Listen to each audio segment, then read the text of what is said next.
Well, hey everybody, Lazerbolt here, and welcome to Friday Night Flights. We are continuing our flight around the world here in these beautiful aircraft. Tonight we're still in the Philippines. I believe this airport is Catarman.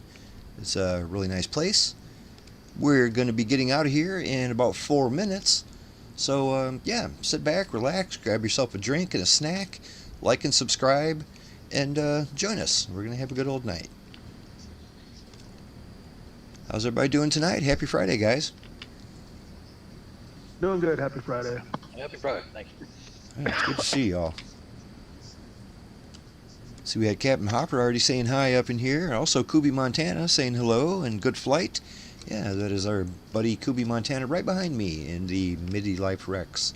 There, he's flying that A400 today. It's a nice aircraft. I like that one a lot. Captain Hopper. Yeah. Yep, still hoping one of these days Captain Hopper feels like hopping in and joining us. He's a good pilot. He knows what he's doing. I saw last week Kubi, or Midlife Rex, was in, I think it was a C-130 he was flying last week. And, Yeah, I think it's a Transall. Yeah.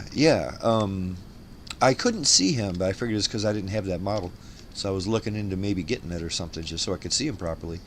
And yeah, the C-130 actually looked like a pretty nice little airplane. That's that one that looks just like a mini Hercules. It looks like a C-130, but 2 engines instead of 4. I wasn't quite sure which version of it he had, but it looked pretty nice. I see he's in that 400 today, and that's another nice one. It's not the easiest thing in the world to fly, but it flies itself really nicely. Does that make any sense? Yeah, I've only tried it a couple times, and I wasn't very good with it, but I do like the C-17 in its place, the jet. Got a very early morning sunrise going on up here. It's probably 5:45 in the morning, so it's not even 6 a.m. yet. Should make for a nice departure out of here with some good colors. We'll see the city all lit up real nicely. One thing going on tonight is all 3 of our airports that we're going to be visiting have ILS systems. So we will be able to do instrument landings at all 3 of them. I'll give the information for that once we're up in the air. Tonight, the first leg is our, we've got the tallest mountains to go over on the first leg. I believe, I tested it earlier this week. I believe 9,000 was fine. So on the first leg, let's go up to 9,000 feet and we'll be just fine. Okay, 9,000. You might notice that we're almost in line with our destination already. Like when we take off out of here, we're going to have to turn just like 2 degrees to the right, and we're already heading to where we're going. So prepare for that. In about a minute and a half, we're taking off out of here, guys.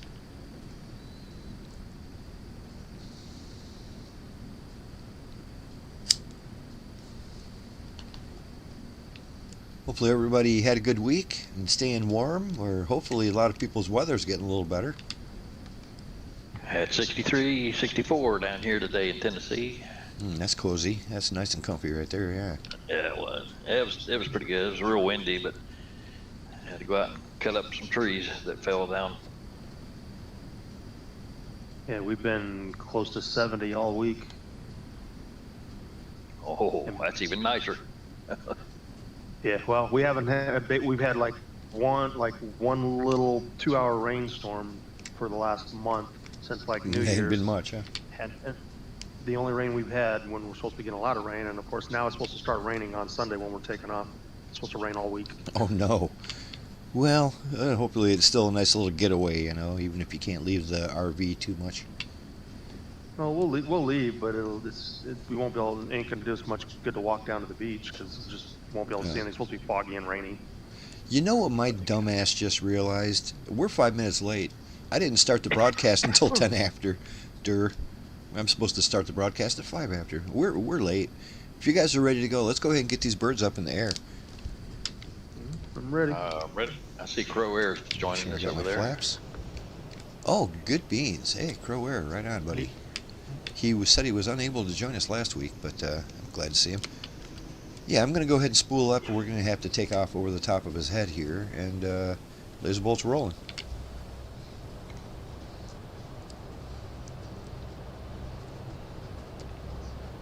Well, I can't believe that's the first time I ever did that. Started the flight 5 minutes late. In 14 years, I've never started 5 late.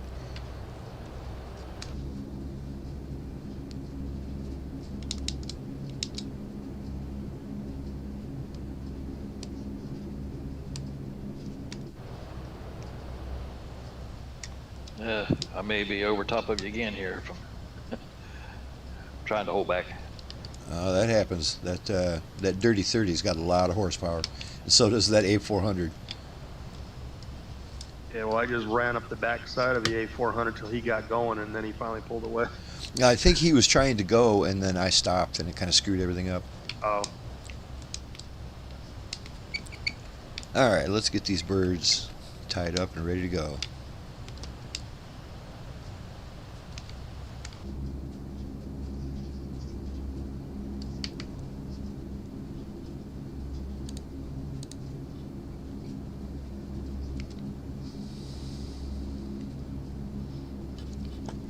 Turning to a heading of 234 to get on course.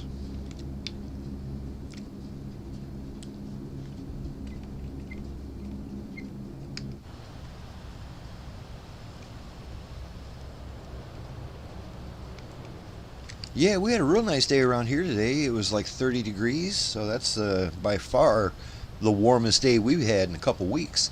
So I thought, all right, I'm going to go and freaking shovel out my car. It's nice and sunny out. It's only 30 degrees, but it's warmer than it's been. So I'll shovel my car out and take a trip to the store. I could use a trip to the store.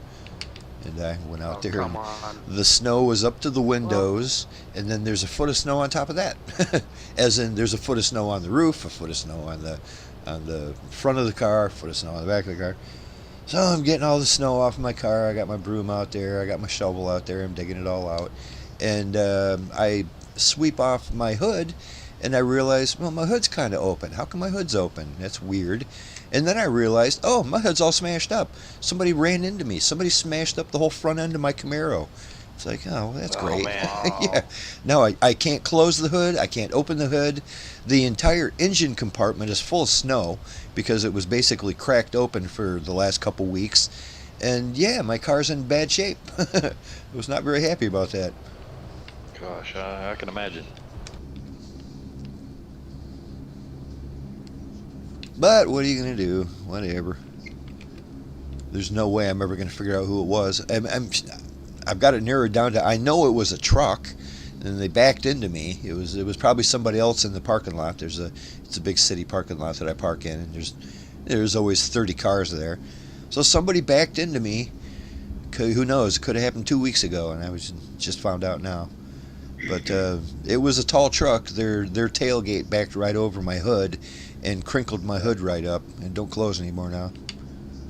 Was not very happy about that, but what are you going to do? So where you said? You said 9,000, we shooting for 250? Yeah, 9,000 should get us over the mountains, and 250 knots, correct.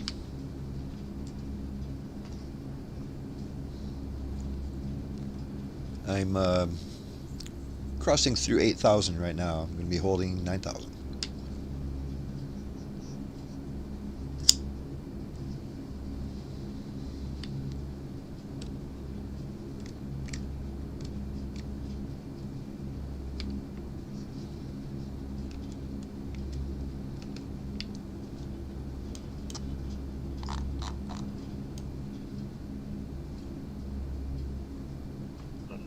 Okay, I'm trying to back off the throttle a little bit, let you catch back up and take. Yeah, I'm going to speed up now that I've leveled out. I'm only going about 200 knots at the moment. All right, bringing her up 250, 250. Yeah, I got bit by that bug trying to adjust my pitch angle to go up, and I was too low to the ground when I did it. It put me into a nosedive into the ground. It threw you right down to the ground. No. I hate how it does that. I really do hate how it does it. For a while there, I thought I was the only one having that problem. I thought maybe it was my mouse wheel. You know what I mean? I'm like, is my mouse wheel dirty? And when I roll it forward, it goes backwards? Who knows? But it No, does it's it like a definitely a huge bug. chunk, doesn't it? It's like the first chunk it moves is like bang, and it sends you down. Yep. And it does it the opposite direction too. If you want to go up, bang, it'll send you up when you're trying to go down. And not by a little, by a whole bunch, real quick. Like it's very, very tricky. You ever notice it I'm kind of at, does something similarly weird when you disengage your autopilot? When I disengage my autopilot, it pulls back the stick dramatically. Hmm. Don't know why.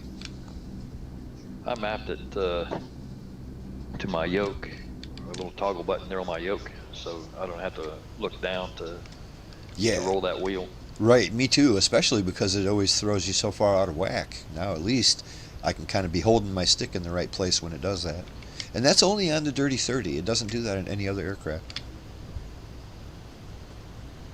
Turn off my landing lights. I don't need those anymore. I wonder if they have a forum to report bug issues like this, or is this all They stuff do. they're just going to find on their own? Yeah, No, they there's do. a forum for on Blackbird Sim. You can log into their forum and talk about that, and I've done it before. Yeah. Basically, you might have to look for an email, like when you buy the product, and they will send you an email telling you how to download it, and also your like password, how to get into the forums.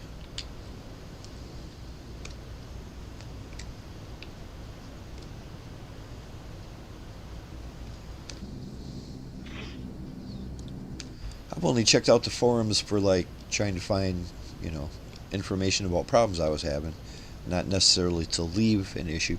But there's definitely places where you can tell them, hey, I've got a problem with this or that.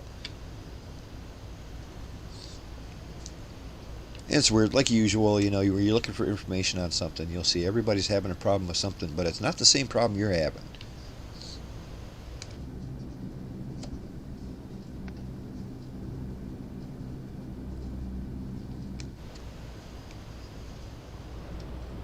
Real beautiful early morning here.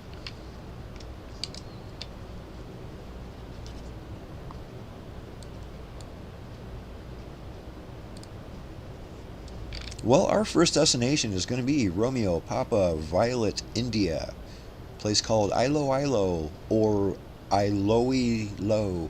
Let's call it Iloilo. We're going to be landing runway 20. It's relatively straight in. Runway 20 is pretty big, 8,200 feet, asphalt, only 142 feet of elevation. But check this out, we do have ILS frequencies going on here. We have a ILS frequency of 111.5. So put that in your radios, 111.5.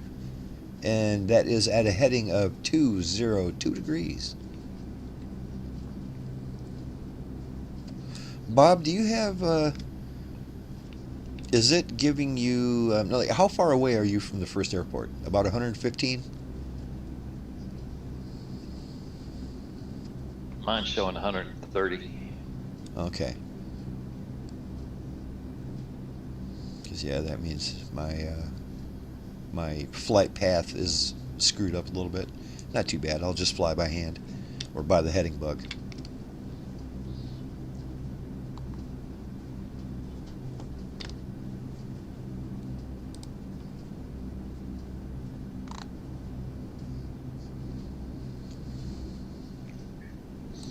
Can you say the heading again, the course for the approach?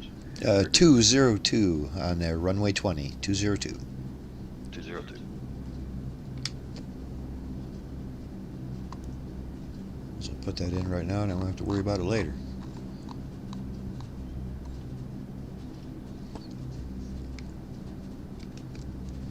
When I put that 111.5 into the V1 on the comm radio or Correct. comm display?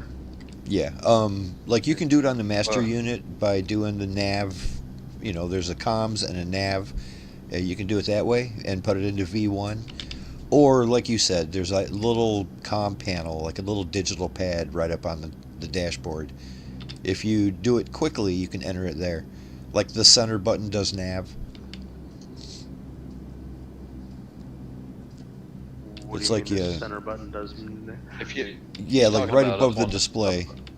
Right Yeah, above the display, Yeah, that's it where I says tried it, 3 but buttons. when I do it, it's telling me invalid entry though. 115 or 111.5 says invalid. Yeah, Mine took this it. is it. Are you? And you got to select nav, not com. Oh, maybe that's why. There we go. Yeah, Okay, the center I got button. you. Okay, now. Yep, got it. 111. And you got to be quick too, because if you sit there and You dilly do. dally, it just goes back. Yeah, it's Or- designed that way on purpose. You got to do it within 3 seconds, or it just starts over. Okay, so it didn't. All right, take it. Or am I supposed to 111.5. hit execute or enter or something? No, you push the little arrow right beside V1. You got to click on that after you enter Yep, the number. Yep, once I it's did, in but there, nothing that's happened. as in there as it gets. Yeah, it's still not. Oh, it says invalid entry. Let me For- see if that will take it now. Oops. 111.5. There we go. I got it. Okay. Yeah, it still had the invalid entry from the last time I was doing it. So. And let's. You said you normally put it in both V1 and V2. You can, you- but you you don't can- have to. You You can. have It to. don't hurt anything. Our buddy Okay. Captain Harper is wishing us a safe flight. Well, excellent. Thanks, buddy. I don't suppose I can adjust my course yet until I'm actually on the approach. Yeah, you can, Ex- but You can, what yeah. I would do is, well, you can explain it to him there. Well, you can done it. you won't be able to see it on the display. You can see it on the knob, though. When you're hovering over the knob, it'll tell you what the number is. And then just turn the knob, It's down there below Mine the... doesn't. Oh, you Yeah, got Mine that doesn't turned show off. that like yours does. You must have that turned off. Nope, it just says pilot course select. If you get your angle right, you can see it on your HUD or heads down Oh. display. Right. On your main one, you can watch the course needle turn. Okay. let me And you try know that one if I you know the can knobs order. we're talking about, like down there right above the Yeah. AFCS. There's a heading knob and a course knob. Okay. Okay, yeah, I see where it says my course right now is a 234. But it's not changing when I'm adjusting the course. So, is it moving a display on here somewhere? And No. the big display over there, there's a little tiny box in square that says VO1 down in the left corner, lower left corner, and the course is in blue. You should be able to see it change there. I'm not following where you're saying. On the big display in front of your yoke, it says Oh, okay. VOR1, Oh. and then it says course down there in the little blue letters. It says course.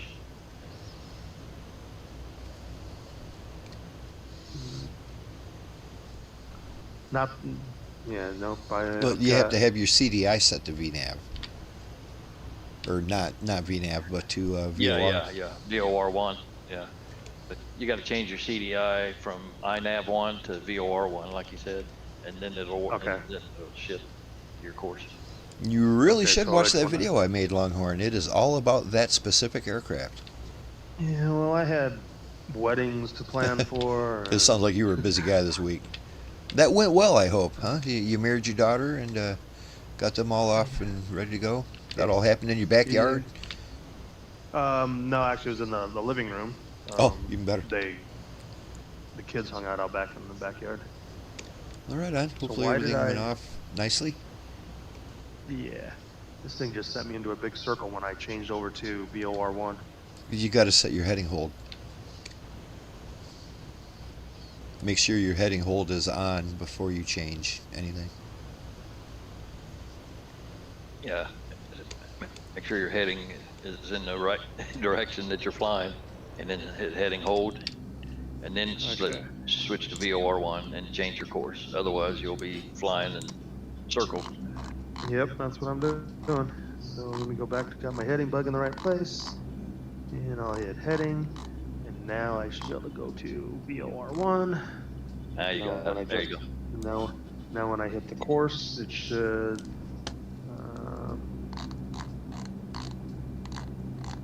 There we go.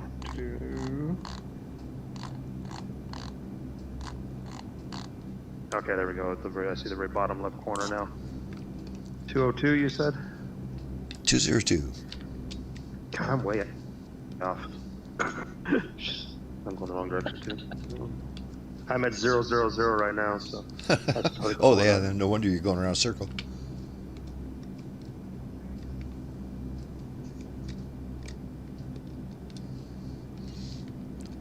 Well, I've been working real hard on making a new video about finding animals. This will be the third episode of finding all the animals in Flight Simulator 2024. I've got 10 new animals on this new video, so it should be good. Still haven't found snakes. As a matter of fact, Longhorn, I don't even see if snakes are supposed to be findable. They're not on any of the lists anywhere. I was wondering when you were going to catch that. Oh, you've been pulling my leg this whole time. It's only been a year. Yeah, I know. It's like, I keep thinking, how the hell are you going to find a snake?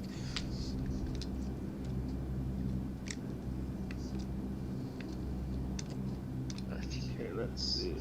It's like Yeah, looking that for a video should be out grasshopper by in the tomorrow. woods. Sorry, Bob? I said, it's just like looking for a grasshopper. You're not gonna It find don't that sound either, easy, probably. I'll tell you that. You definitely have to get out of your airplane and walk around in the swamp or something. Boy, I got the best looking clouds. It's just awesome.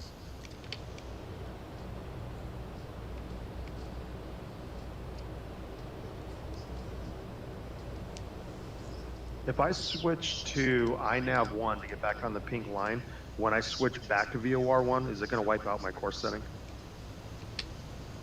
No. No. Okay. Hey, we got my buddy PC going on up here in the chat saying greetings. Right on, I'm glad you mentioned your PC. I would not have known your YouTube name. Good to see you, buddy. Happy Friday. We're having a good old time. Chilling out in the Philippines.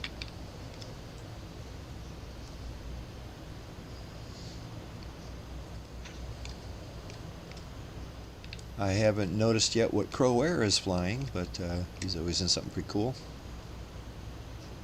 It looked like one of those citations, or Oh, good, the Learjet looking thing, the Citation slash possibly longitude, probably the Citation.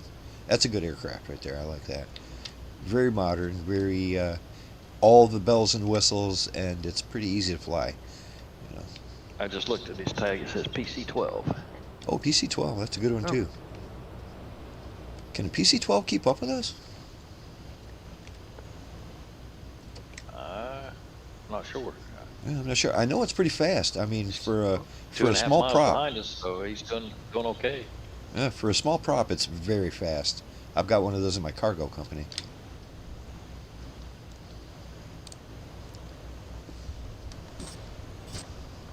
For some reason I'm thinking the PC-12 is like, goes up to 280 knots. It might. I know it's surprisingly fast. For everything else that's about the same size, it blows them all away.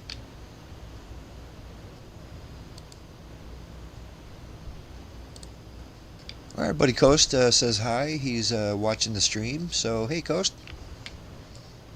Hello, Coast.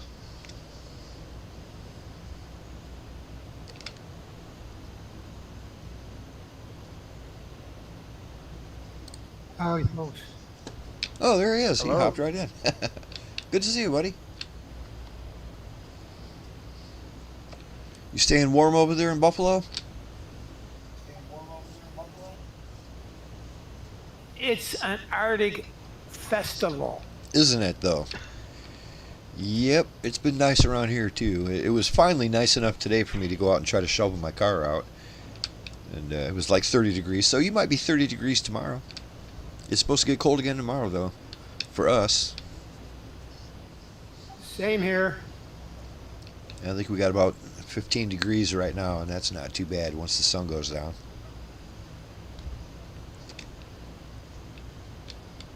There is a massive pool tournament going on downstairs at the bar tonight. Big pool tournament. So, boy, people are really hooping it up.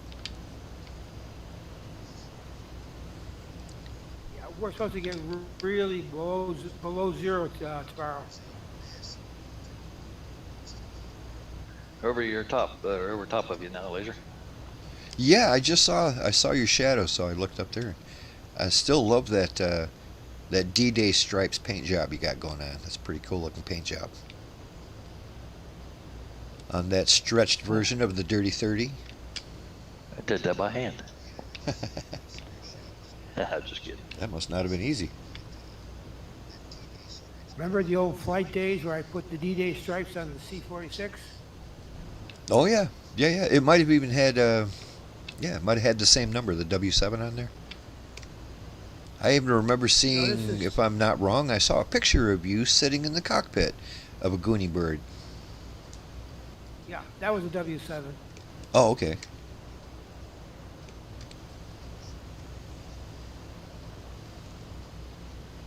So our buddy Dustin Crowfoot says Show he here this year. We got air show here this year. an air show in Buffalo. Yep, Niagara Falls Air Base. We have the Thunderbirds cool. and the Snowbirds coming in. Oh, neat. That would be a good show. Yeah, Crowfoot says that he is trying to stay. That's why he's flying so high. He's giving himself a good speed, and that's not a bad idea. He's trying to keep up.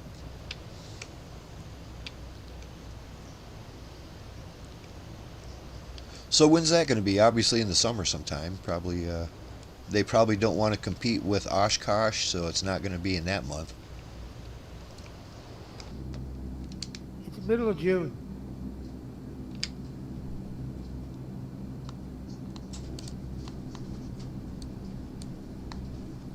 I'm still a little disappointed in myself that I've never made it to Oshkosh. I mean, it's right across the lake from me. I can get there in a straight line. And just never made it to the big air show. That is one of the biggest in the world.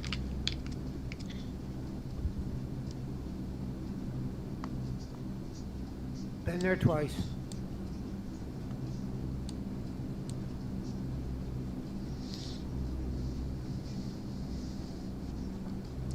So it ain't going to be too much longer before I turn to the right to start lining up that runway. It's kind of straight in, but not perfectly. And do remember, we're at 9,000 feet. We're going to need 9,000 on the next leg for sure.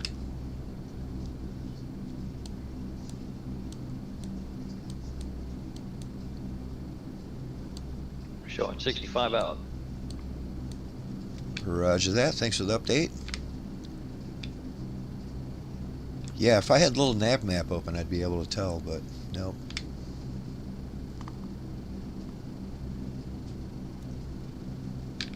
Yeah, this one tells me I'm 50 out. It must have a approach procedure in place for me, but it's not going to make a difference. Yeah, I've got 69.5 out.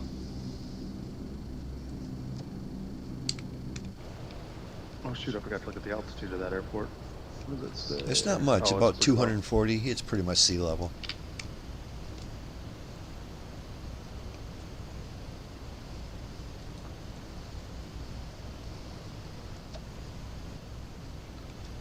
So Kubi, is that the first time you've flown in the A400 midlife? So I'm just wondering, because that is a nice aircraft. Like we were saying earlier, it's not exactly the easiest thing to fly, but it's got great electronics. It flies itself really well if you know how to get it going. And the only reason it is not the easiest to fly is it's huge. It's freaking big and heavy, man. It's like trying to fly a bus.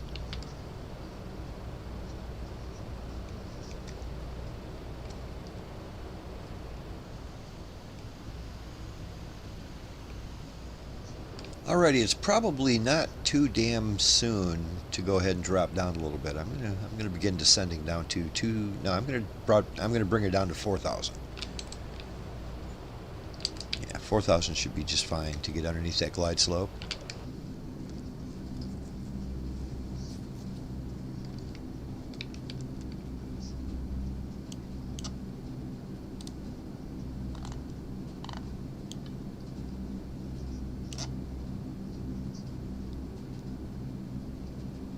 Boy, it got real quiet in the cockpit. The I've got the auto throttle on at 270, and as soon as I told it to go down, it like cut my engines off. It cut them completely. Yeah, they're just like at idle right now. If you look over there on your right side near the co-pilot side on the panel, forward panel, where your aux hydraulic switch is. If you cut that off, you'll hear the aux pump shut down too. That's reduces your noise level. Oh yeah, that's right. That one, your auxiliary something pump is like really loud, and you don't need it. You only No. need Where's that that if at? you're. Unless you're gonna, It's a big toggle switch. You only need that if you're planning on dropping your door, your bottom hatch, or other things like that that use lots of hydraulic pressure. Kubi says he likes that A400. Well, that's cool. I do too.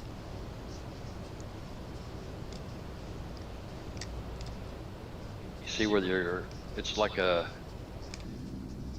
got your hydraulic pressure reading in green and digital, and it's the little toggle right beside it. You can flip that down. Yeah, and you'll notice it when you click it because everything gets real quiet. You won't even notice how loud that thing is until you turn it off. Is it the overhead panel or the? No, right it in sounds front of low. right in front of the co-pilot's yoke, Oh, I gotta move my. kind of ESP on out the way then. dash. Okay, I see. Oh, the auxiliary pump switch. Yeah, Yep. Oh. Oh, yeah. pretty loud, isn't it? What the hell does that thing do? Yeah. Like I said, you need to turn that on if you want to open up your back, the ramp, or there's a few other Oh. things that you'll need it for. Anything that uses a lot of hydraulic pressure, you need to have that on. But if you're not going to lower the Got it. ramp, you don't need it. Not at 5,000 feet. I'm not. Nope.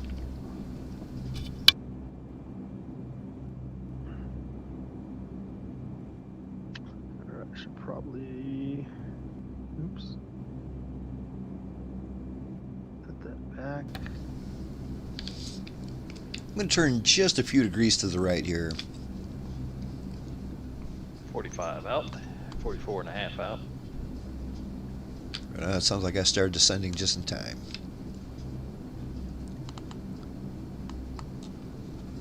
Turning to a heading of 245.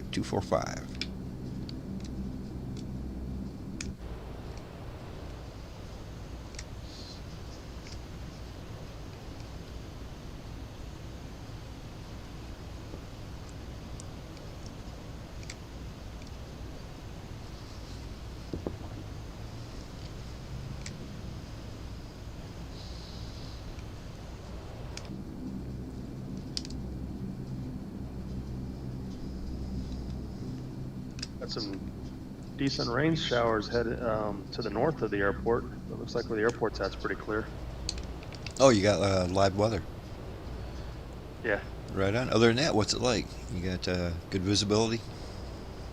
No, well, going in and out of the clouds. Right now, I can see the ground again, but All right. on the EFV, the whole north side of the island is completely covered in yellow and orange. Probably about 20, 25 miles to the north. I'm descending through 5,000 for 4,000.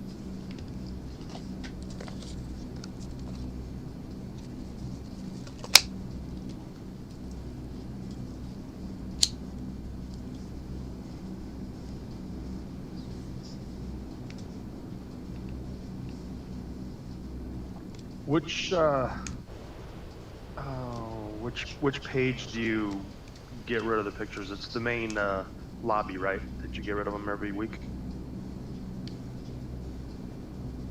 No, actually, well, yeah, I guess I do. In the main group flight lobby, yeah.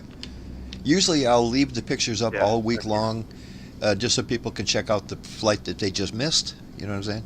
But before I enter the details for the current flight, I always clear out the whole thing. Okay, I was just gonna upload a picture of my daughter and son-in-law. Right on. But it's like I didn't see a point in leaving it in, especially in the flight one, for any long term, because like, what the heck does that have to do with flying? So Right. it's flying pretty high. Yeah, you put it in the our group flight info there, and then Okay. it'll be gone in about 2 days. Okay. Yeah, I'll make sure, I check into this now. You want me to delete it tomorrow for you? No, yeah, actually, yeah, that'd be cool. I mean, Yeah, I'll delete it for you. okay. Alrighty, I still haven't picked up the information for the ILS. No transponder just yet, but it should be coming up soon. Usually that pops up when you're about 26 miles out. I'm going to see my granddaughter's play tomorrow night. Ooh, what's the play? I have no idea. I just know it's part of Frozen, something with Frozen. Oh, okay. Or whatever it is. Never seen Frozen. Heard the song plenty of times.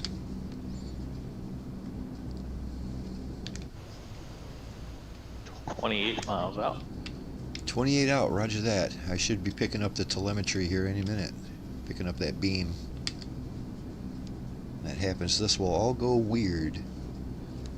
Just like that. Alright. Picked it up at 26 out.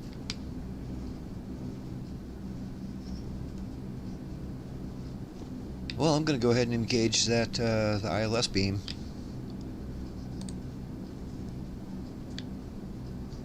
And we are locked onto that localizer, just waiting for the glide slope.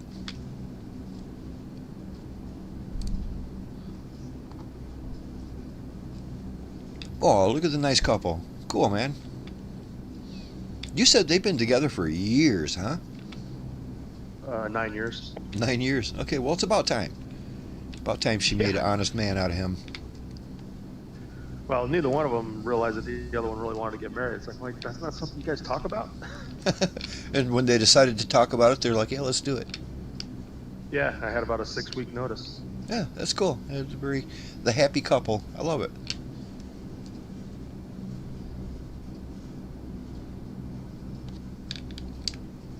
Love it too.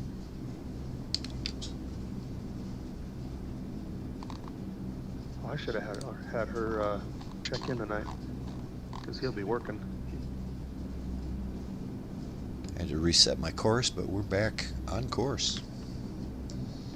Let's see, I've got 202. Oh, I gotta hit that, don't I? Approach. If I remember right, I think this plane does a pretty good job of like capturing the VOR and cranking me towards the airport. It does, but you have to be right on that line, though. You know what I mean? It won't grab it and then swing you over to it. You got to actually cross the line, and then it'll grab on and turn you. Okay. Same thing with the glide slope. It does real good with the glide slope. At 4,000 feet, you'll probably grab that glide slope at about 17 or 18 miles. Oh, it doesn't tell me my distance anymore now that I'm on approach mode. I don't know why it does that. You'd think that'd be some useful information. Oh, what's the information you're looking for? The distance. It takes away our distance to the airport. Yeah, you know, that's why you notice when you're doing your on the same page that has your CDI, they have two things. One's called pointer 1 and pointer 2. I always set pointer 1 to VNAV, because that way pointer 1 will always tell you how far away you are, no matter what the CDI is set to. You understand? And you'll notice that on the bottom right-hand corner of your main avionics panel, with your artificial horizon and everything, the bottom right-hand corner has two stacks of information, and they're in white text. The one on the left is pointer 1, and the one on the right is pointer 2. It's just so you can have information that you don't have to keep flipping through, you know? Yeah. So, yeah. Okay, pointer 2. Okay, right now it says TAC 1. Yeah, so put pointer 1. VOR 1? Right, put pointer 1 on VNAV. And then that first stack of information will always tell you how far away you are from your next airport. No matter what, it'll always tell you that. You mean INAV? Oh. No, is it INAV? Okay, yeah, INAV. Yeah, I know. Yeah, it did. It shows me now. Yeah. It shows me 18.8 miles. Right, and now plane is making a hard left turn. That's like separate from your CDI. You know what I mean? So no matter what you do to the CDI, you can still tell how far away you are. That's handy. Yeah, it is. It's just nice to know that those pointers don't actually do anything. They're just for you. That you can set them for whatever the hell you want. Whatever you want information on, just put it on that.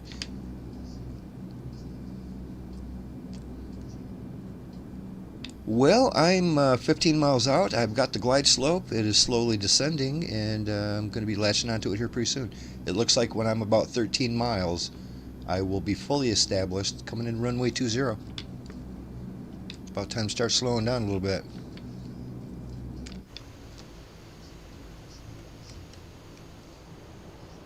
So mine says nav captured and glide slope captured. But Okay, this thing is like all over the that's place. the best trying you to can do. catch it. Right on. Usually, I turn on the what's it called, the IAS. I turn that on before any of that even shows up, and then it's just less jarring when it finally captures it. It'll say nav armed, and it'll say glide slope armed instead of captured.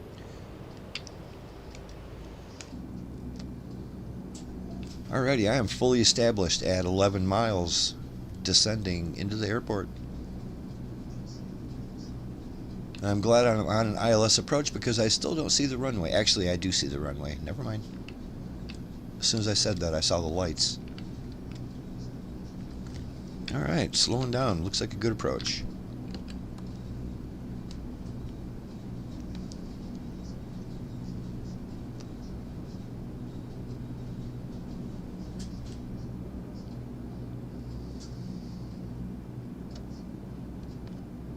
Yeah, did I tell you guys I finally found polar bears? Been looking for polar bears for a while. Finally found them. Well, I found one hanging out all by himself in the middle of nowhere.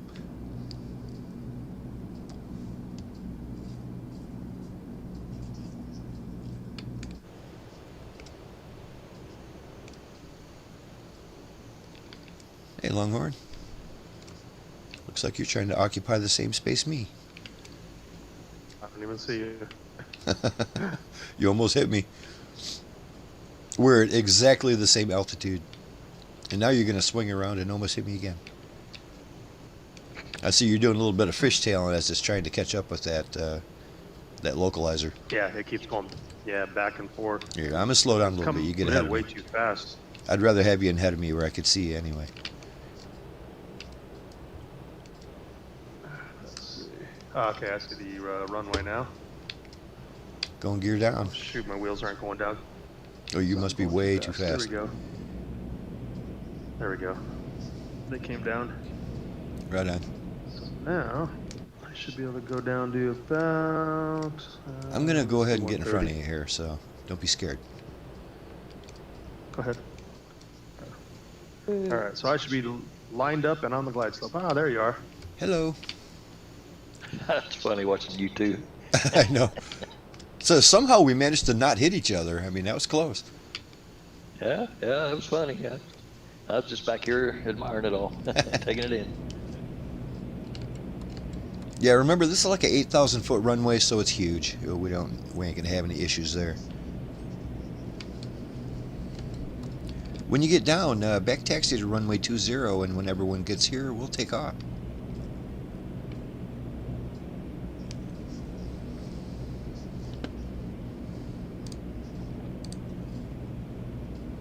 Well, it looks like I'm flying over a golf course.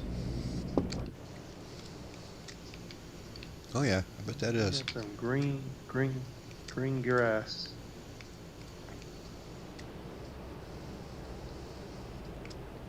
Got 2 red lights, 2 white lights. What more could you ask for? Remember the rule of thumb on those lights. If they're all white, you'll fly all night. If they're all red, you're dead. You want 2 of each. Basically, all red means you're too low, all white means you're too high.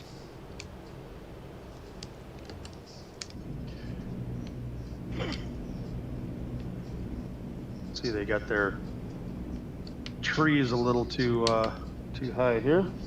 They almost always are, aren't they? Like the tallest trees in the entire area are always right in front of the runway.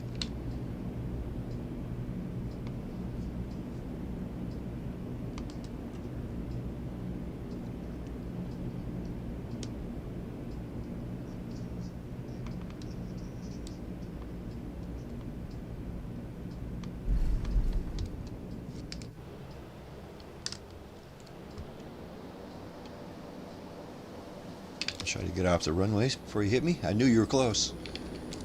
Oh, that was Kubi. Right on. I knew we were coming in close. Don't forget your auto throttle, Longhorn. Yeah, yeah, I know. I got it off now, but good thing it's a long runway. The one thing nice about that auto throttle is you can shut it off way ahead of time, and it will maintain that attitude until you move your throttle. So that's kind of handy. Just shut it off way ahead of time, and as long as you don't touch your throttle, you'll stay at 140 or whatever, you know. That's good to know. I should have shut it off a little earlier. Well, I mentioned that in the video. I'm going to keep harping on you until you watch that video. Especially, I got to make up for the fact that you had me looking for snakes for a year. Yep, he's pushing it hard, didn't he, Longhorn? Watch that video, boy. Well, you got to make up for that snake thing. Like I said, you had me looking for snakes for a whole year. I hear you.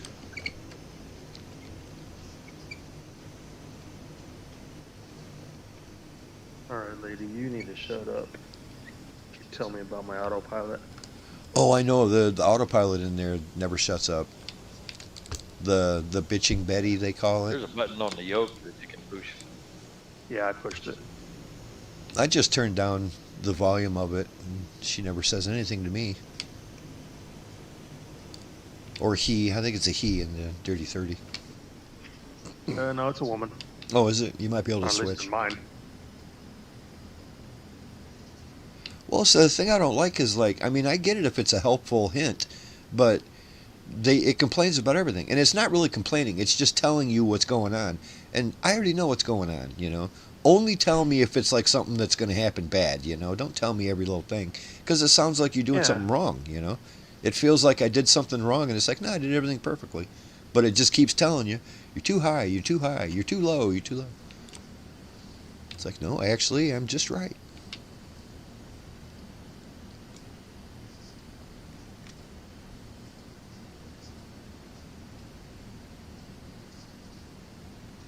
Yeah, like when I go to start moving, she's saying flaps, flaps, flaps. Yeah. It's like, I'm just trying to taxi. I don't need flaps to taxi. And it won't stop complaining until you give it a full 5 notches. You have to give it 5 notches, or it won't like it. It's like, I don't always use 5 notches, you know. You don't always need that. But you better give it 5 notches, or it'll keep telling you.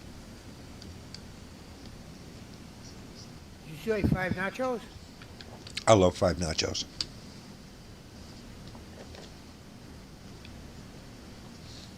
Well, got a big Super Bowl party coming up on Sunday. Me and my buddies usually play cards on Sunday. And when I say cards, I mean Magic the Gathering. We've been doing it for decades. Every Sunday we play Magic. And yeah, so this Sunday we're going to play Magic and watch the big Super Bowl game. It'll be a good time. And I'm going to make some spicy wings. That's good. Hopefully everybody likes hot wings. I'm not going to make them too awful hot. I don't want to burn everybody's face off. But I do like it hot. I'll probably make 2 different kinds, you know. One for men and one for the rest of them.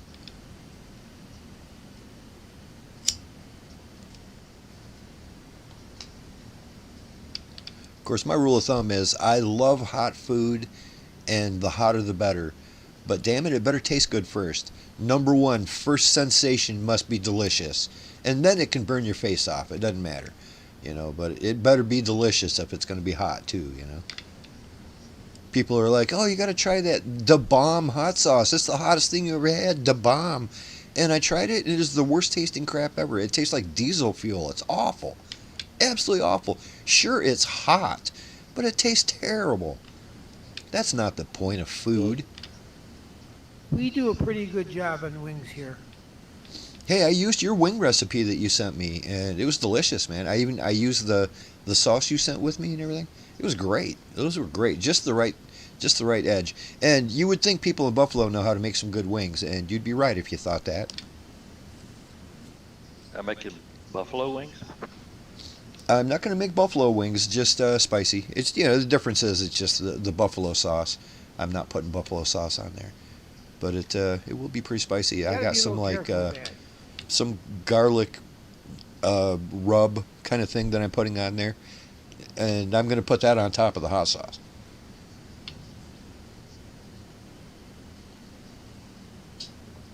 So I one of love my me some favorite hot things. sauce. Oh, sorry, Bob. No, I was just saying hot sauce. I love me some hot sauce. Oh yeah, I figured you might. Yeah, you're down there south and everything. Yeah, one of the best things that Coast ever sent me was he sent me this bottle of horseradish mustard. It's got a bite to it. It's horseradish mustard, but boy is it good. Oh my God, you put that on a broad or something, and that is just the best. And our buddy Crow Ware knocking it out of the Wow. park. That was a good landing, buddy. Yeah, Right that's on. one of that's one of our local manufacturers. That comes from a group of made by a bunch of Polish people. They know what to do. I tell you what, they do know. They knew how to make some good mustard around there. That was one of the best things of living in Germany. It's like the mustard is amazing. And you would think, yeah, whatever, mustard is mustard. No, it ain't. You get some really good dark mustard, and oh my God, you'll never want anything else. All right, That's guys, pretty the only let's mustard we line up. live. We'll get these birds out of here in just a couple minutes. Same thing, 9,000 feet. Let's climb up to 9,000. Try to maintain 250. You have to take a bit of a left-hand turn to get back on course.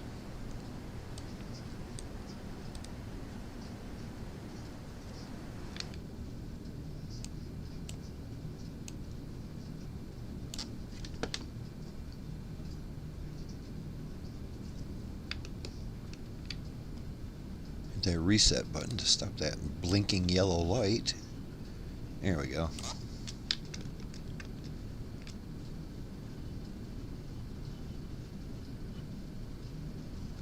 Our next destination is at a heading of 141 degrees. 141.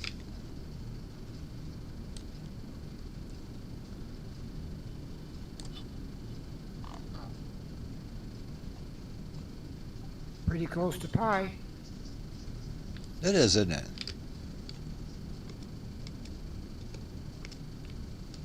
All right, like I said, we'll take off out of here, turn to a heading of 141, and climb to 9,000 feet at 250 knots.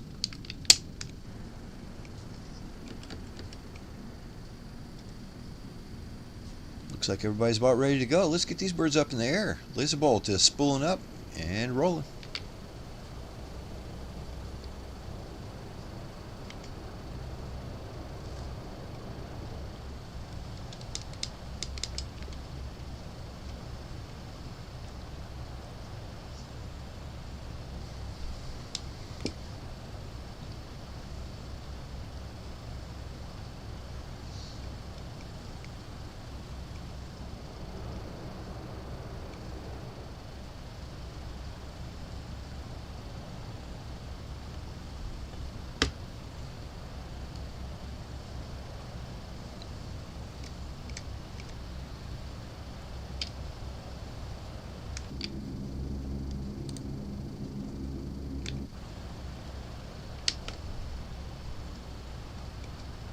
Turning left to a heading of 240 or 14.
So I haven't seen any updates on that Dirty 30 in about a month. The last couple were pretty No. good. I haven't seen any.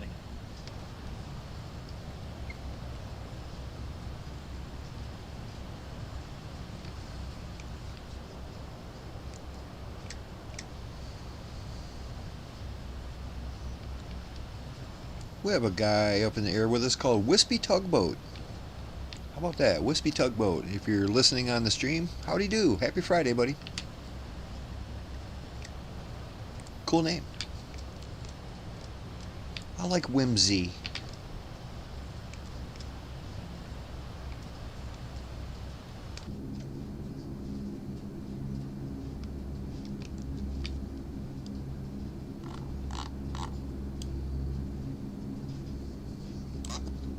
Alrighty, I'm already crossing 7,000 for 9,000.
Laser's holding just over 9,000 at 250 knots.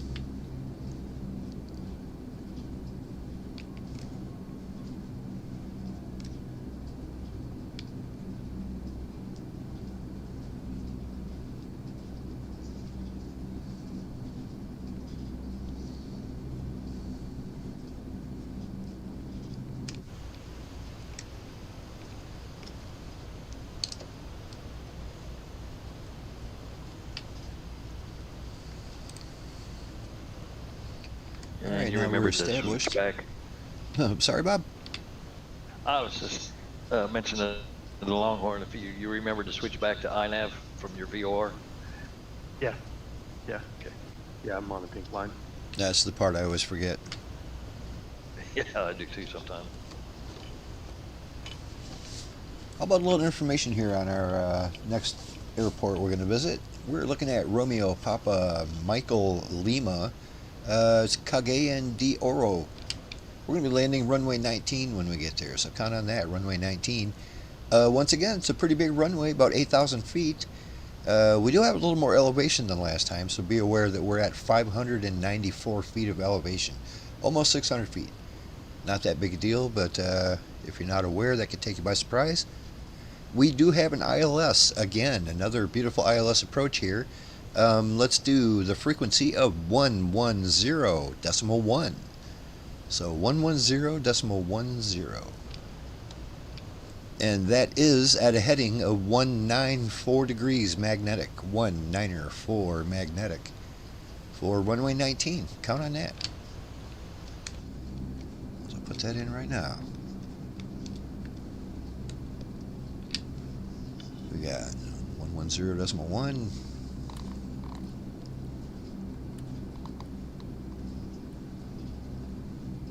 There we go.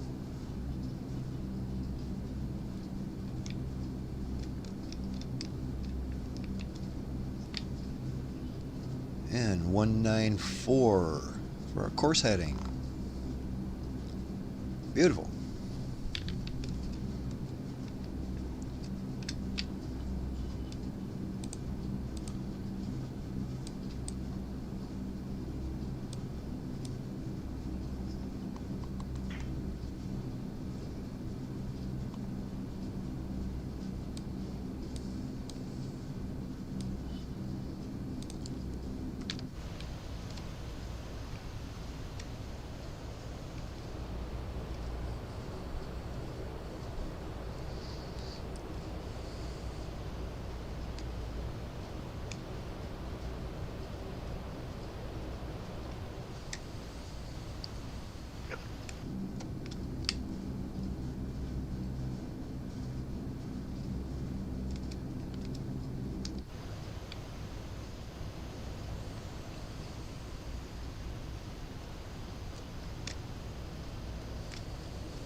I see Crow Air behind us in the TVN 930 now. He switched.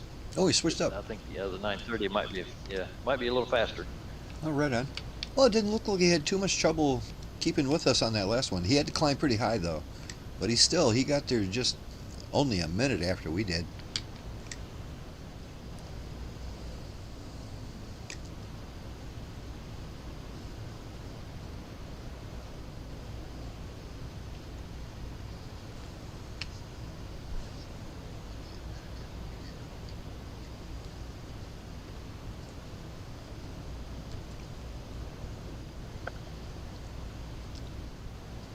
Yeah, I'm pretty bummed about my car, but I'm not going to worry about it for now. There's not much I can do about it until the snow clears up.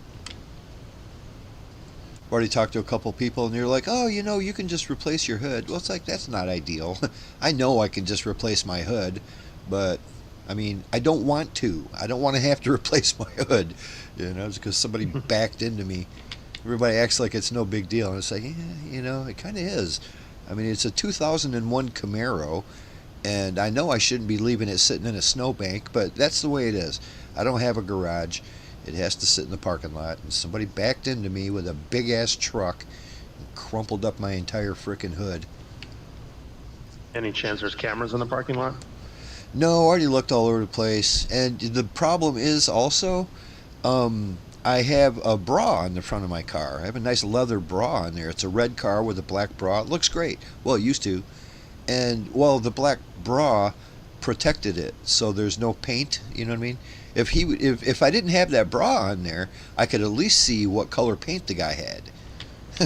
You know what I mean? What color truck it was. I'm assuming it was whoever is over there that plows that driveway out, or that plows out the parking lot. I think that's probably what happened. The guy who was in the plow truck did it. But who knows? That could have happened 3 weeks ago. Was it completely covered in snow? Did they not Totally. see it or something? Or Completely covered in snow. Oh, but it's okay. right next to my RV. You know what I mean? It's right next to my RV, and my RV takes up way more space. He missed the RV and ran into my car. need to get a flag on it. So if it's in a snowbank again, like there's a car here, or put some cones out or something. Well, you can see there's a car there because you can see the windows. Like I said, the snow only came up to the windows, but then there's another foot of snow on top of the car. You can see the windows. You can see there's a car there. Yes, yeah. It's basically the only parking spot that hasn't been plowed out because I haven't moved my car in 2 weeks.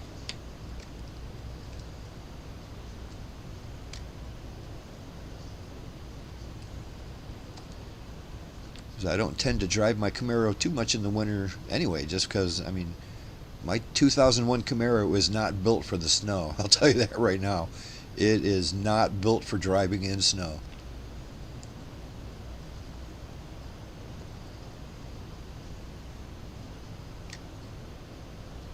Well, and it's kind of the worst possible scenario too, because now I can't close my hood and I also can't open it.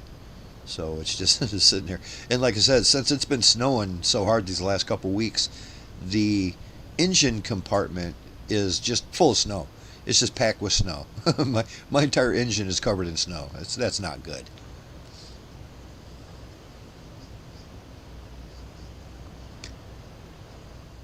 Did it do any damage to the engine? I don't know. I didn't even try starting it. I figured it probably wouldn't be a good idea. I mean, I wasn't going to drive it anyway. Like I said, I can't close the hood, so I can't drive it like that. I mean, take a look at that radiator and the fan. Make sure it's not smashed into the radiator. Right. It's all packed with snow right now. I couldn't see any of it. All I could see is like what I could see through the crack in the hood is the whole thing is full of snow. Like I said, I'm going to wait for it to get nice and warm before I even try to get my car running again. If I have to go to the store that bad, I'll just take my RV. Probably handle the snow better anyway. Oh, the RV drives great in the snow. Yeah, the RV just being heavy.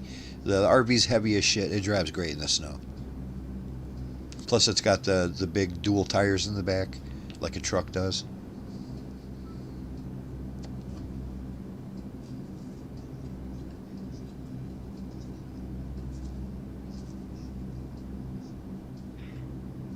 sure a lot of people It's see funny. my It looks like fancy, you're my classic Camaro, and they think, "Ooh, look at this guy driving around his fancy car." And it's like, no, that's my car.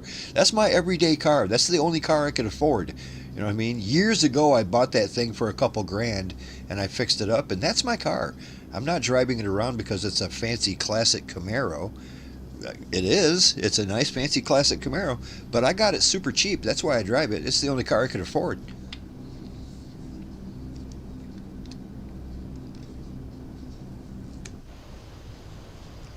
Plus, I like those old cars like that.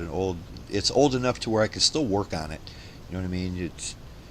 Everything is replaceable. It's not. I mean, on a newer car, you can't even change your headlights out.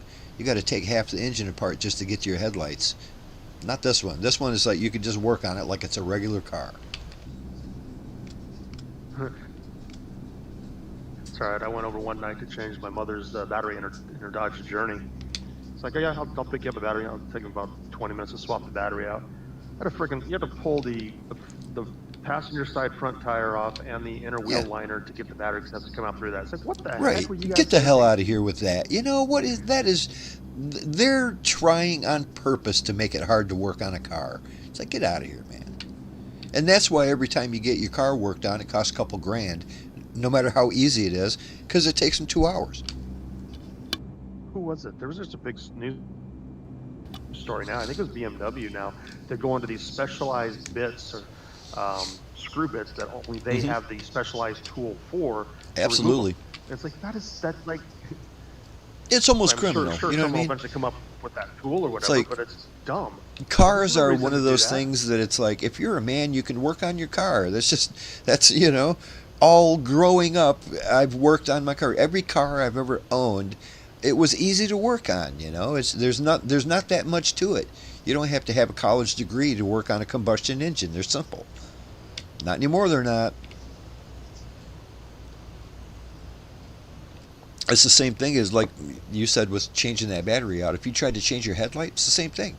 You got to take the radiator out. You got to take the cover over the radiator off. You got to take the entire plastic thingy off the front of your car. And a lot of that shit, like you said, special tools. It's not just a screw. It's like some weird, hexadecimal frickin' nut that's not even a normal hex nut. Yeah, that's why I got the lifetime warranty with my truck. It's like, screw that.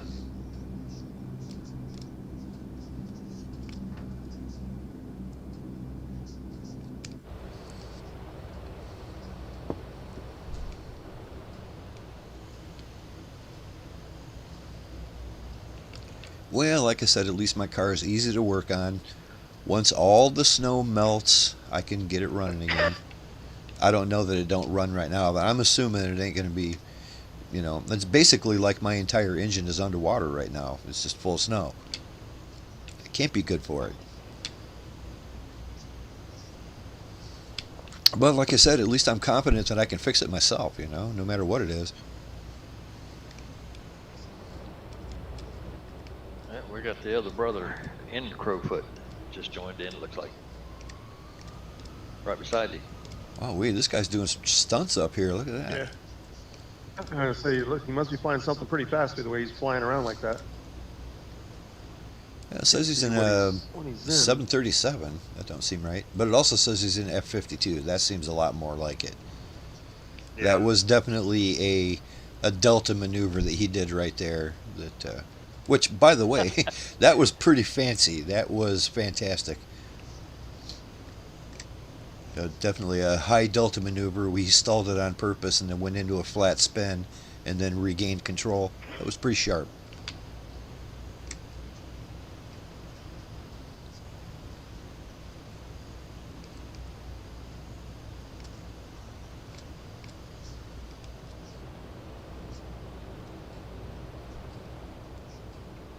$115 out. Good beans. Yep, there's another little ridge line up ahead of us there. And once we're past that, we could probably start descending. Well, we'll see what the distances are.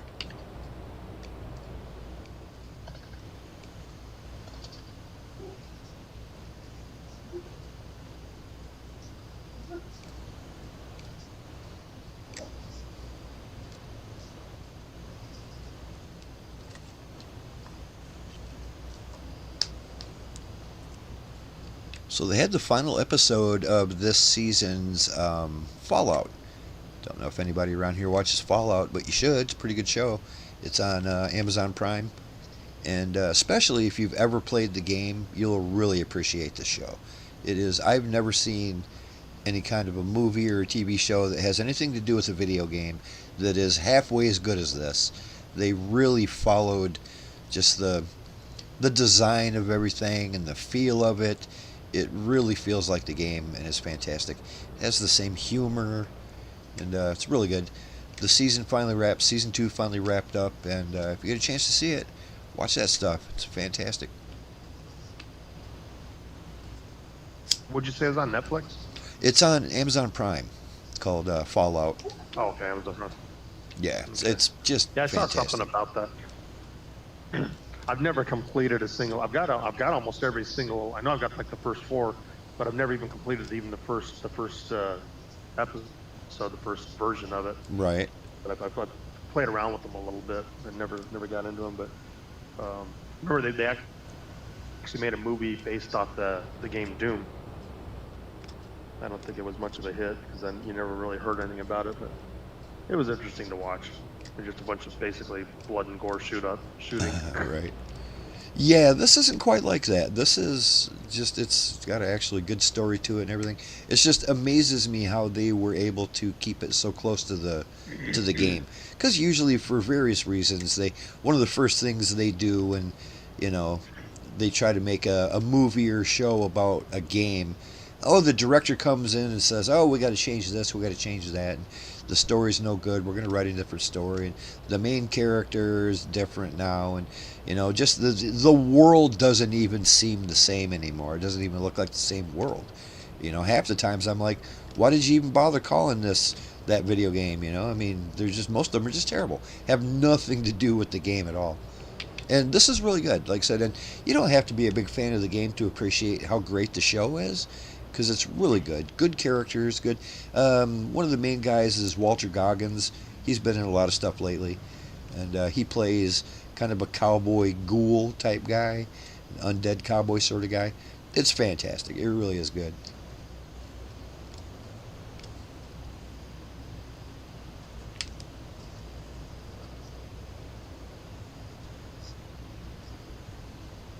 Yeah, Dustin Crowfoot says that he's got to catch up on the show.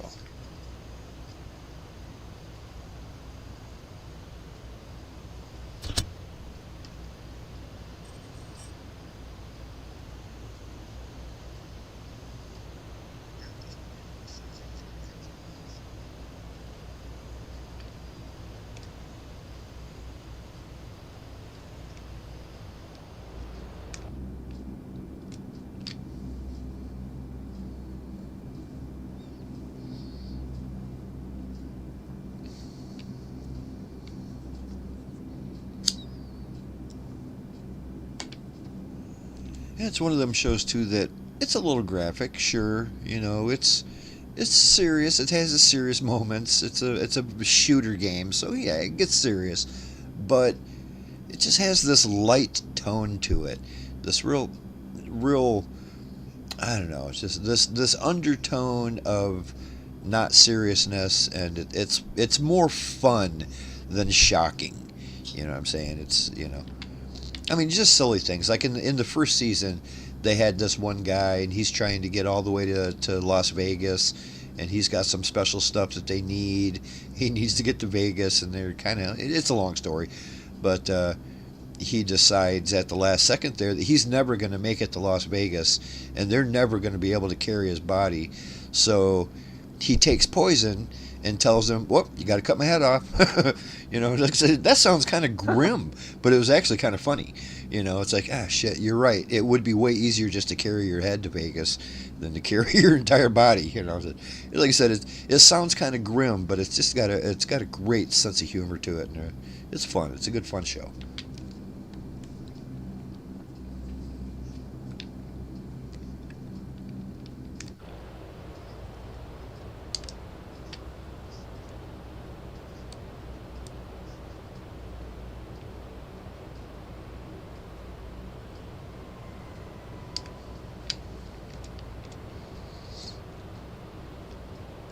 Yeah, I wish I had that F-22 that our buddy is in here.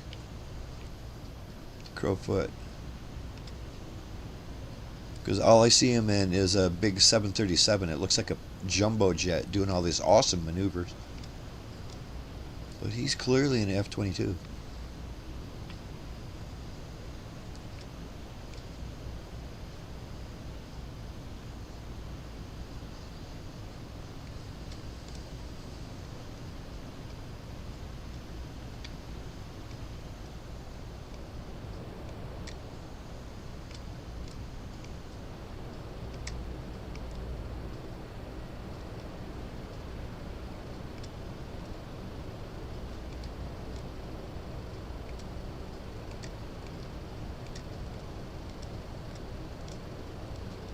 He just did such a fancy maneuver, my game couldn't even keep up with him.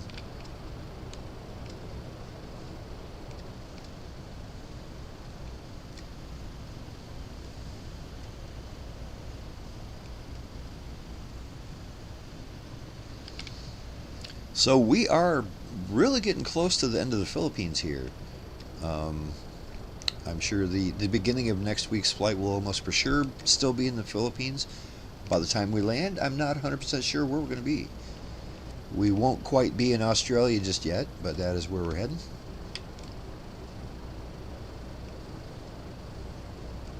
There's a big chain of islands just south of here.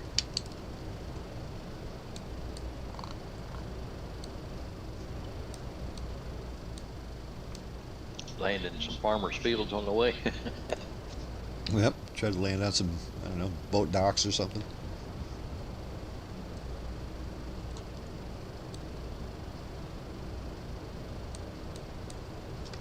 You know, what we might do is we might go to the left a little bit, or actually to the right of where we are now. There's this big chunk of land over there. I wish I knew my geography better. I don't know exactly what that is.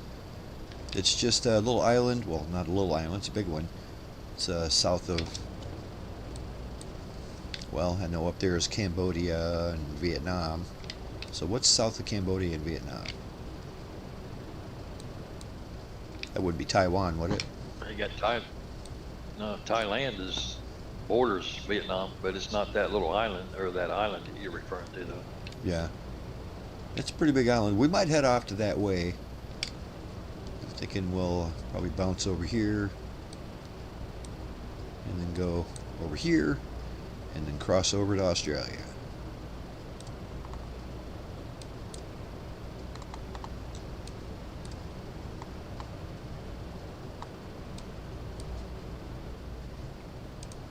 74 miles out.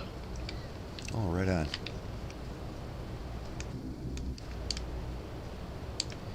Yeah, it might be about time to consider dropping down and maybe another 20 miles or so at about 50 out. So right now we're at about 9,000 feet. We can drop down to 4,000 for that next ILS, and that'll work good again. Okay. Of course, before too long, we're going to have to jog off to the left a little, but we still got time.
I almost forgot to mention that this is our penultimate stop of the evening.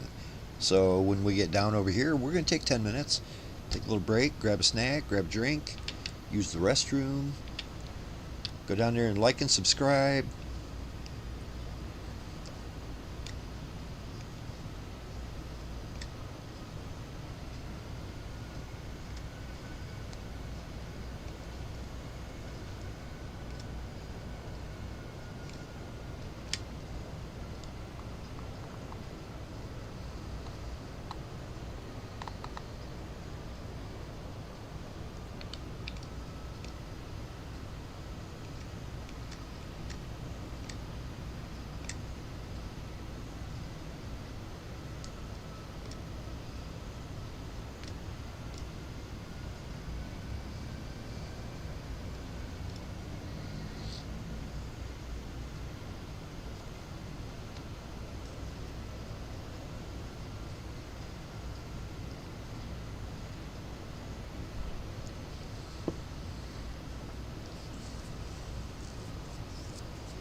Yeah, I'm already a little bit to the left. I'm going to turn a few more degrees to the left. Probably do a heading of 125.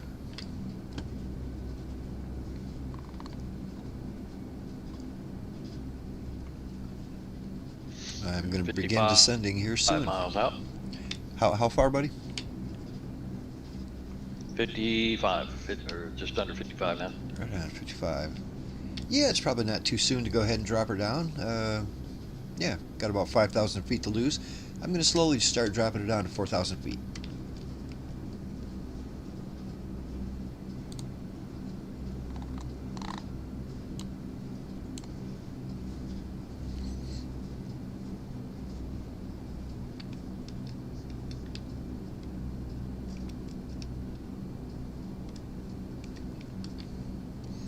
Still doing great on fuel. This thing never even comes close to using what I start with. This thing is a combination of, it's relatively good on fuel economy, but the biggest thing is it has huge tanks, so it doesn't look like you're using much, but we actually are.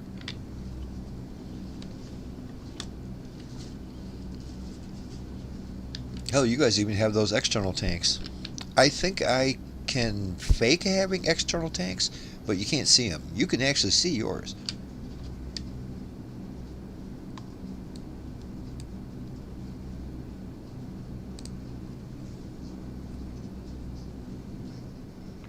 Yeah, my external tanks are showing 0 fuel on them right now, though.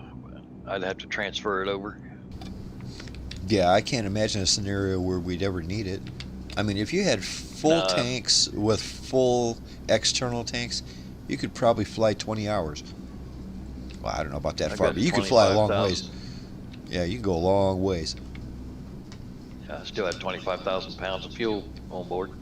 Yeah, me too. 6,760 in the outboard main.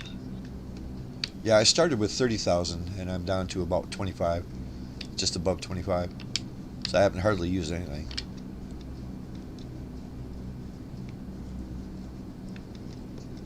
Yeah, I just have my 4 mains, but my left and right auxiliary and my left and right external are all on 0.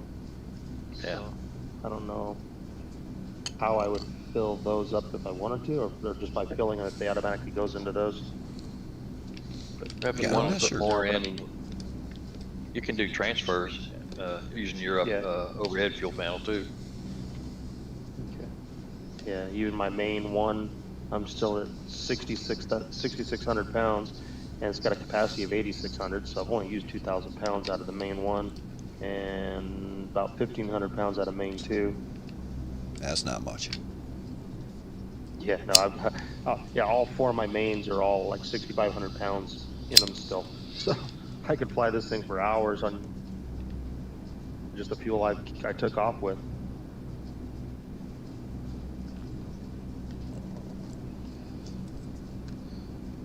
All right, I got to keep an eye on my altitude here. I want to hold it at 4,000.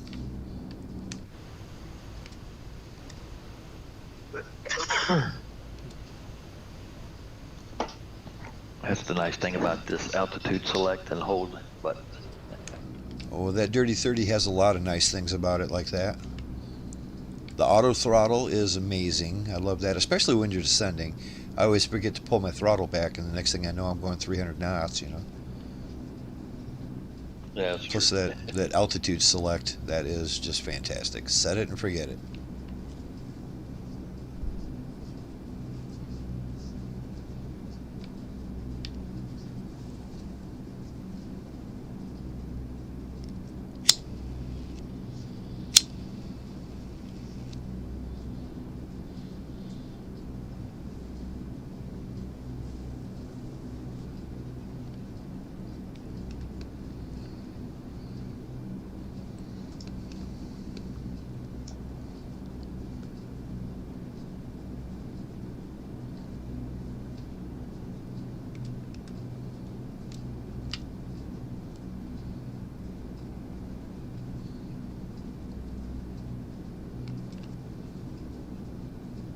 What is XTK limit exceeded? I'm not sure. I keep getting that all the time too when I'm in the Dirty 30. Coast looked it up one time, and it was something to do with the... Gosh, what was it? I don't know. It didn't sound important enough. I just hit clear and it went away.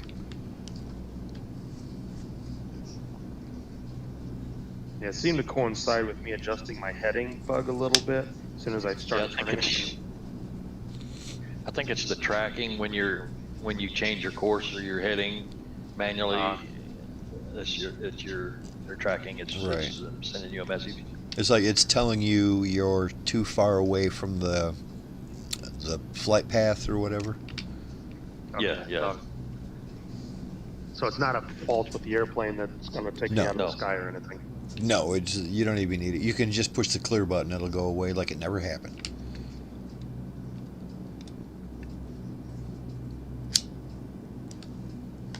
Oops. Like I said, that aircraft has a habit of, it tells you every little thing, and it almost sounds like it's complaining about some of it, but it's like, you know, I'm just... Till you hear somebody say, oops. Yeah, oops. So half the stuff you don't know if it's important or not because it brings up everything. So I just turned that little You hate it when voice someone warning right off. says, oops. Yeah, oh no. That's never good. Yeah, especially if it's the airplane saying that. Or your wife's barber shears in her hands trying to give you a trim, and then she says, oops. Yep. Whoop. Oh, it'll grow back. It's like, oh no, I don't even want to see it. Yeah, you mean oops.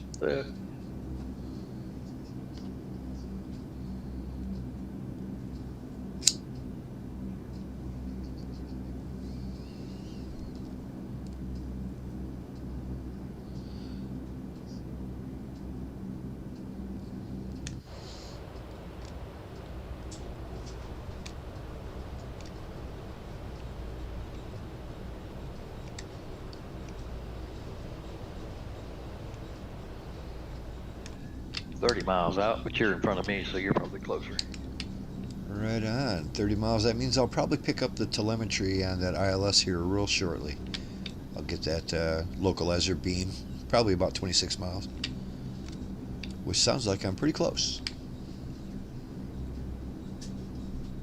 You should be pretty close. That is one thing that I like better about the Hercules, the C-130H that I'm in, as opposed to the one you guys are in, is as soon as it tells me I'm receiving that ILS, I can just go ahead and lock onto it. It'll take me there, even if I'm not directly on it. You guys pretty much have to be directly on it for it to engage. And mine just popped in. I'm at 27 miles. I'm just going to go ahead and engage it right now. Fingers crossed. And just like that, we are automatically heading to the localizer. Good beans. I ought to have the glide slope indicator popping up in about 7 miles. We'll get this bird down.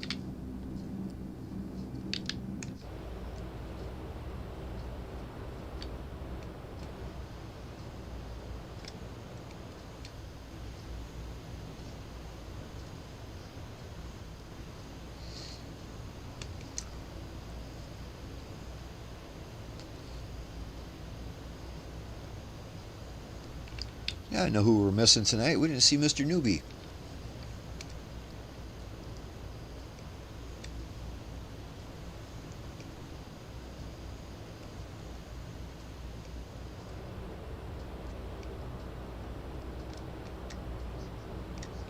You see that kind of at our about 1 o'clock, there's a really jagged mountain range right there. It's really crooked and jagged. On our way out of here, we're going to fly right over that, so that's going to be fun. That will be definitely 9,000. I could barely see them. I got the clouds right about at that level. Oh, right on. They're pretty craggly. Live weather. As a matter of fact, I think our flight path takes us directly in between two of those peaks. So if we stick at 9,000 and stick to the flight plan, we'll be okay.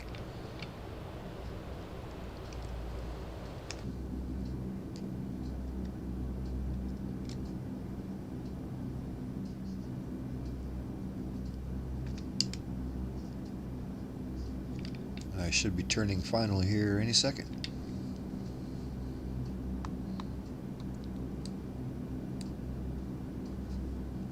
And laser's turning final. Runway 19er. Glide slope indicator has popped up.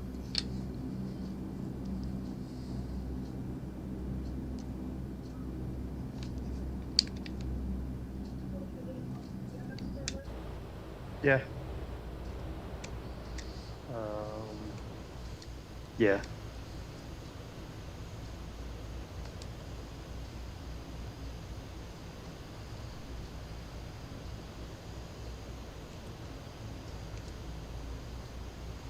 I had to turn my landing lights on here.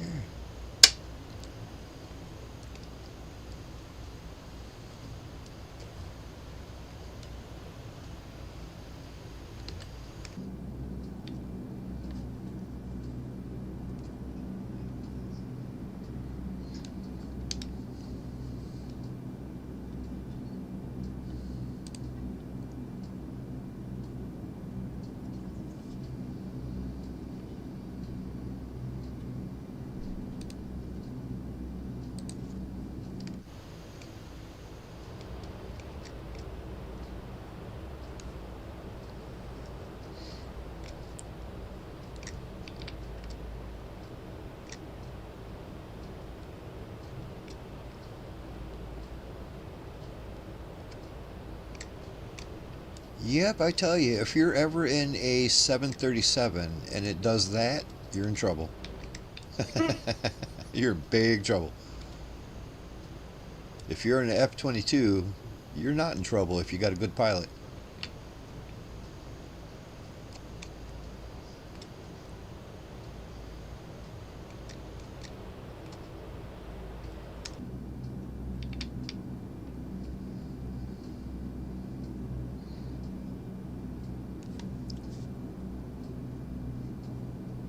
Okay, glide slope is engaged and I am fully established for runway 19er.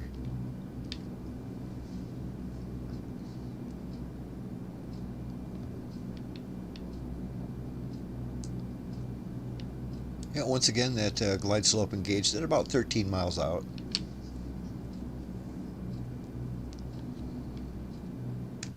I was going to say, I still haven't locked on yet, and I'm just now at 13. Are you at 4,000? Yep, exactly 4,000. Should be real close.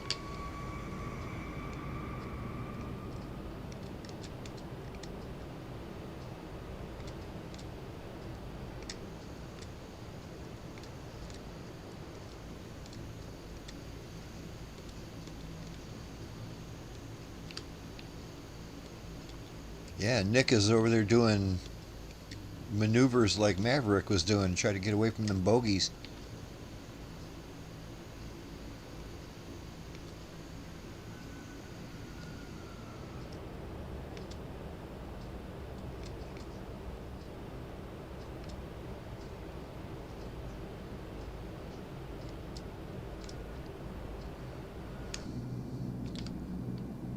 Alrighty, Lazerbolt is 7 miles out, runway 19er.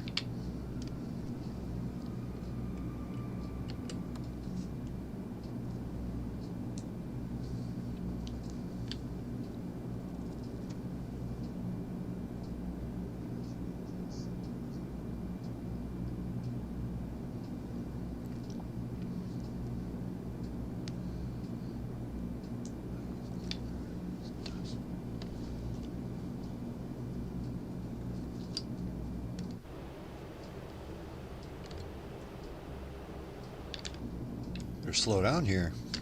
This bird does not like slowing down, does it?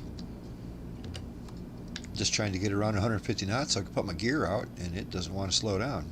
I'm at 0 fuel or 0 throttle right now.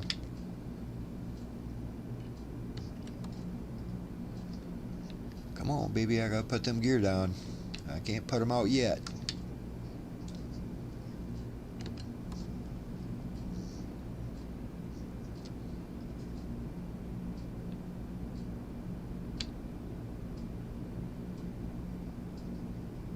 Alright, we're going gear down.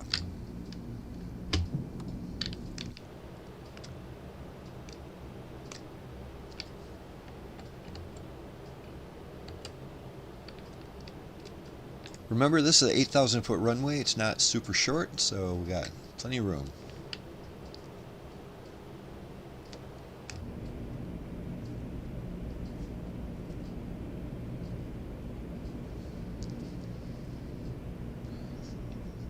Okay, I can't lock on, so I'm going manual. Weird. Yeah, it's the same thing I'm running into. It was 110.1, right? Yeah. Okay, yeah, that's what I got. But yeah, I'm only 9.5 miles out, and I haven't locked on.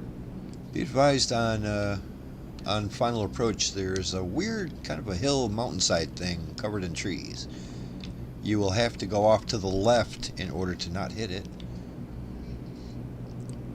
I think the ILS must have took that into account because it brought me in a little bit crooked, but it avoided that hill altogether, so maybe they did that on purpose.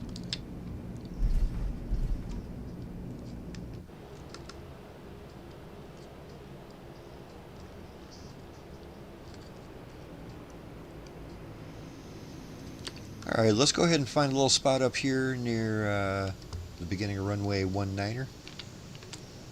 We'll park here by the road and watch all the cars and take a 10-minute break.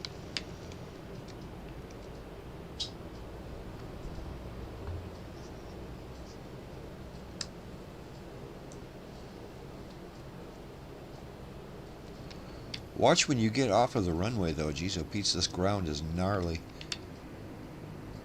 It's trying to flip me over. You see that saddle shape that I was talking about? You want to make sure you get in that. Yep, I got it lined up now. I think me and Crow Air are fighting for the same entry here.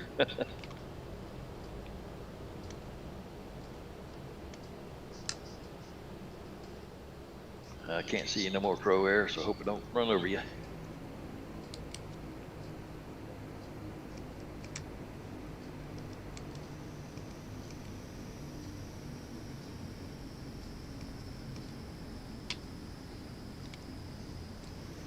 You got your gear down, Wingnut?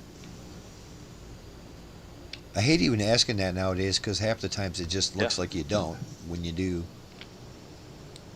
They didn't pop out until you were already on the ground for me. Well, that's a good deal. You don't want to forget that. Trust me. I forgot it. Not this time, but I have in the past. I did once. I love that big, all the dirt cloud that it kicks up when somebody's coming in for final.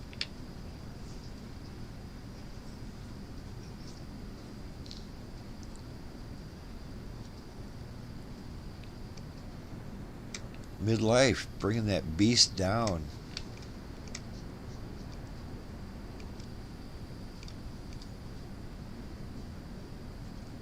Oh, decided to do a go around.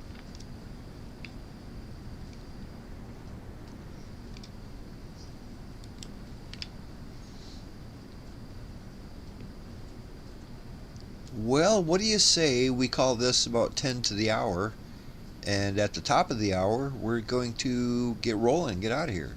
So let's take a 10-minute break. We're leaving at the top of the hour.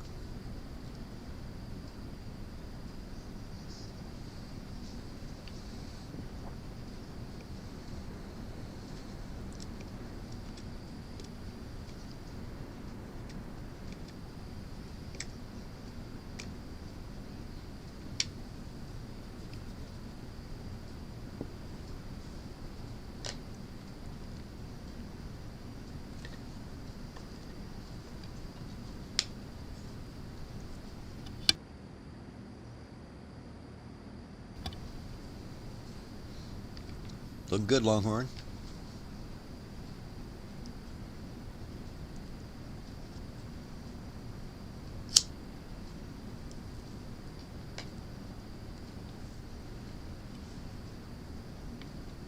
Well, you bounced her a little. Not too bad. Yeah, I stalled just above the runway. Oh, that'll do it.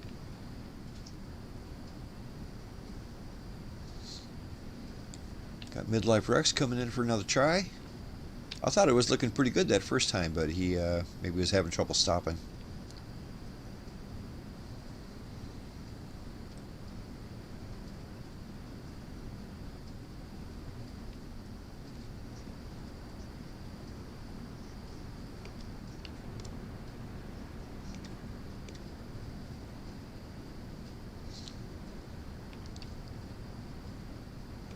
Right on that center line, my man. Look at that. That was a nice landing there, Midlife.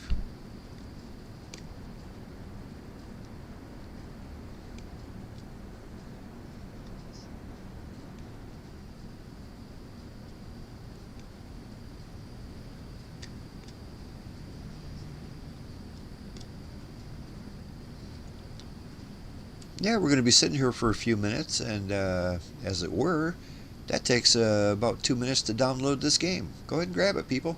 Grab it and join us. Meet us right here at this airport. All the information is in the description of the video, what we're flying in and where we're going. So yeah, you got plenty of time if you want to hop in and join the fun. Take it pretty casual around here.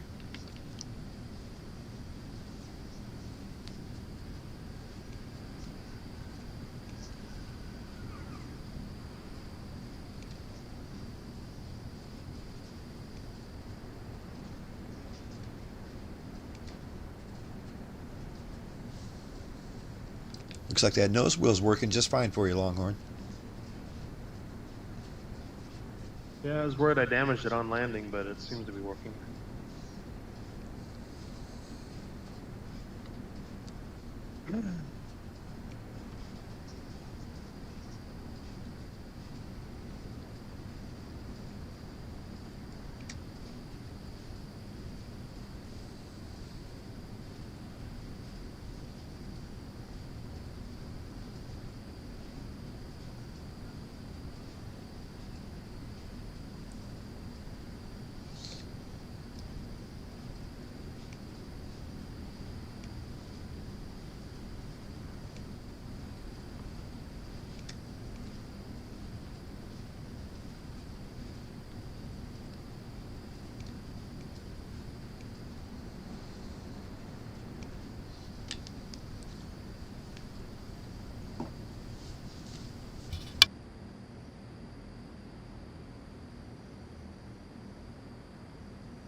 Oh, hey, our buddy, Mr. Newbie. He left a message here saying, "Good night. Sorry you missed the flight tonight. He was out of town." That's cool. Be back next week. Well, right on.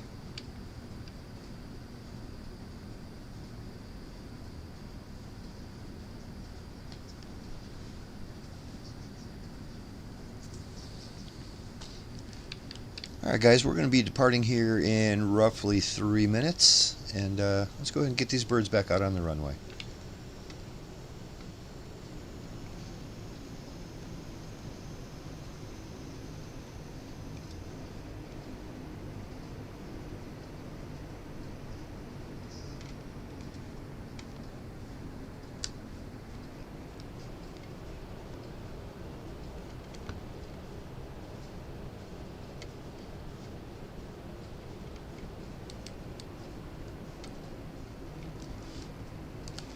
Like our buddy Dustin might be taking off from the opposite runway.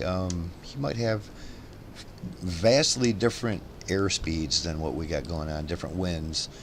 And yeah, sometimes you got to do what you got to do.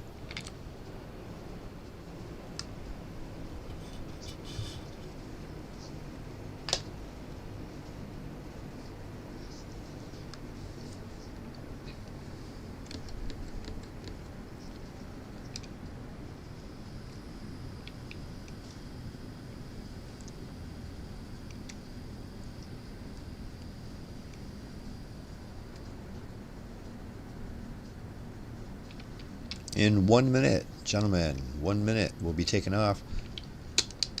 You will notice off to our left this big jagged hill line here, the big mountainside. We got to climb fast to get over that. It's going to take roughly 9,000, maybe 8,000 or 9,000 to get over it, but you're going to have to climb fast. Once again, though, we're going to go 9,000 feet at about 250 knots. That'll get us to our final stop.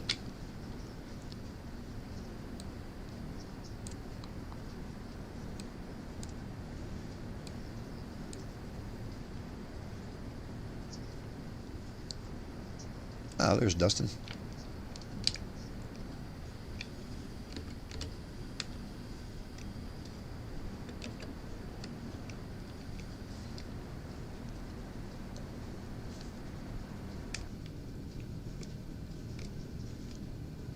All right, guys, if everybody's ready to go, well, hold on 1 second here.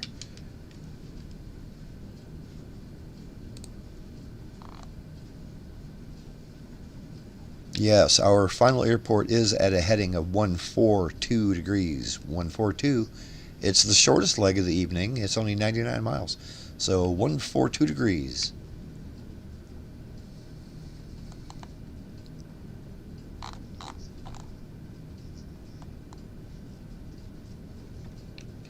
Turn off that yellow blinky light here.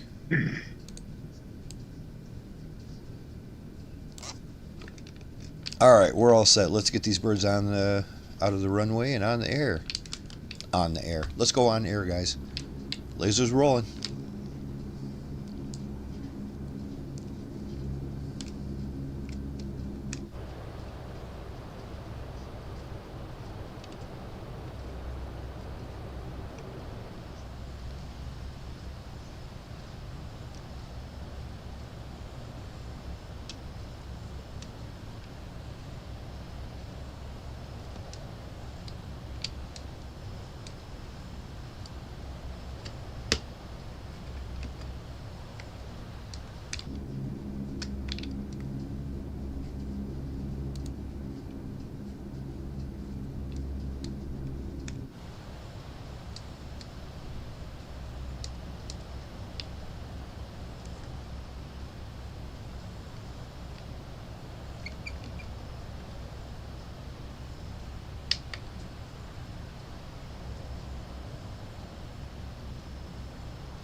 Yeah, what's going on, buddy?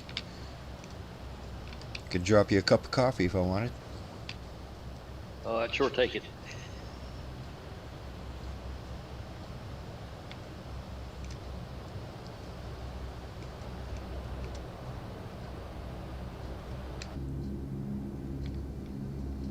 Alright, looking good for making it over this mountain here. Looks like I'll be doing just fine.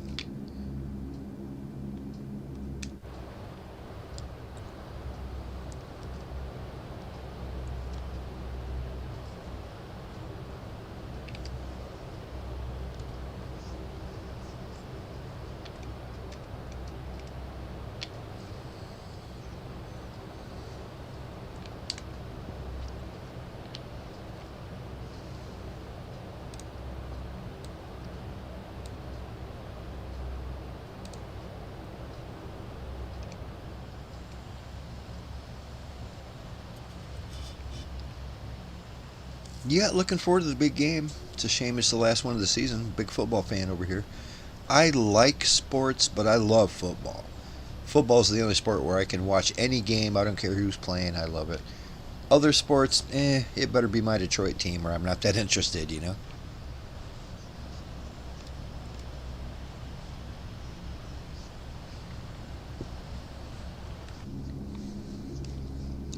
Climbing through 7,000 for 9,000.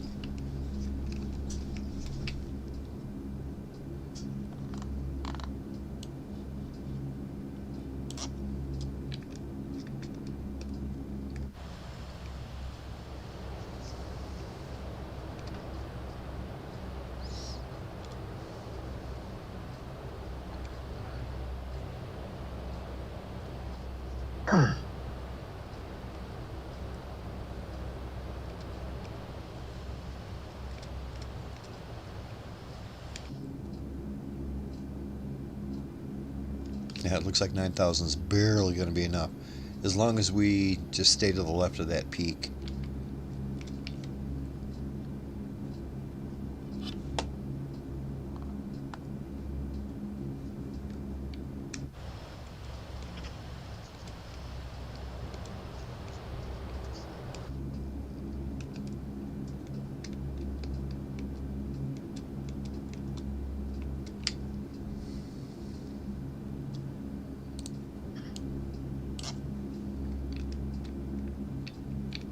It's going to be close.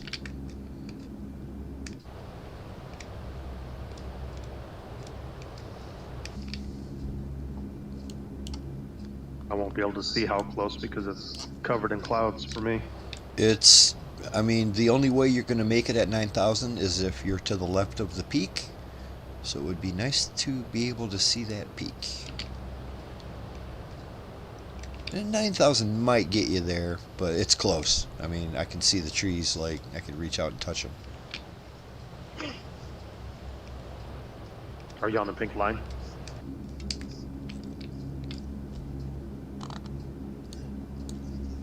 Just to the right now, of it. Now Yeah. I see the peaks. Yeah, I think the see pink peaks line coming is... out now. Yeah, the pink line will get you there. I'm just to the right of it, actually, so I'm not doing so good as far as sticking to the pink line. But I didn't hit nothing. Looks like 9,000's fine. It's just higher than that peak, but barely. You might get some Flying right leaves. between them. At 87, I flew right between them, and I got a terrain warning.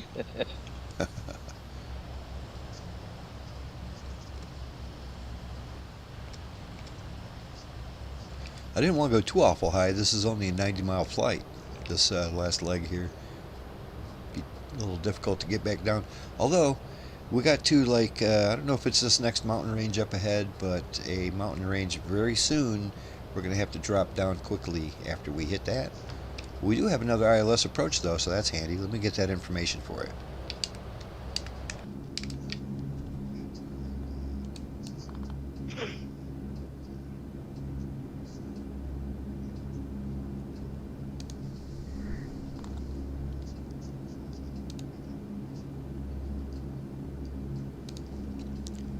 All right, we're looking at Romeo Papa Mike Delta at Bangoy International.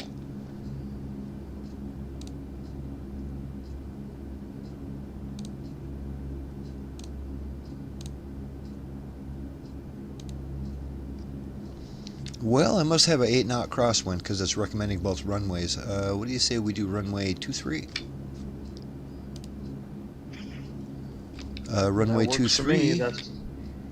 Yeah, we got a ILS frequency of 109er decimal 9er. 1099. So that's that frequency on the localizer. We have, it's almost 10,000 feet of a runway, so that's huge.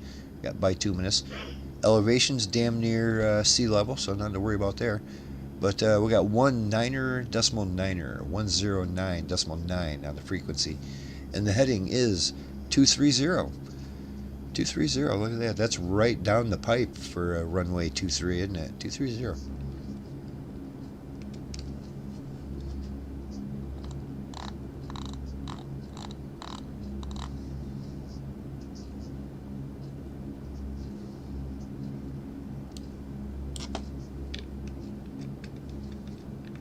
Put that nav frequency in here.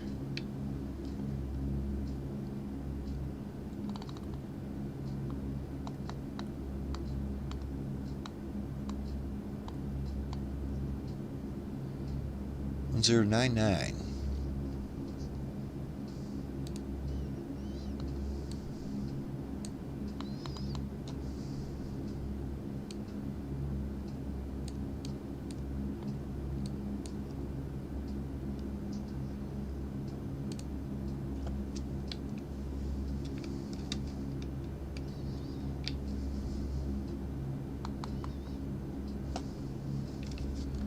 Oh, I'm going way too fast. Let me slow down here. It's 325 knots. That's a little much. I probably left my wings back there about 10 miles ago.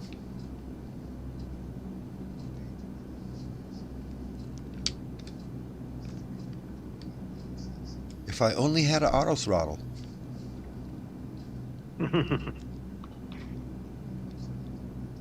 You should watch that video you made.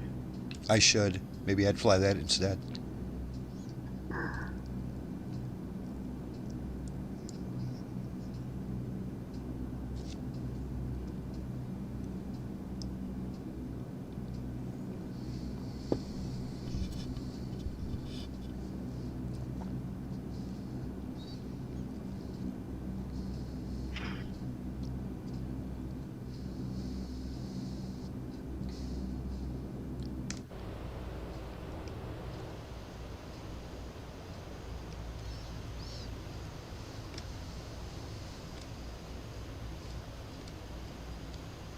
This chart is saying to be down at 2,000 feet to catch the glide slope.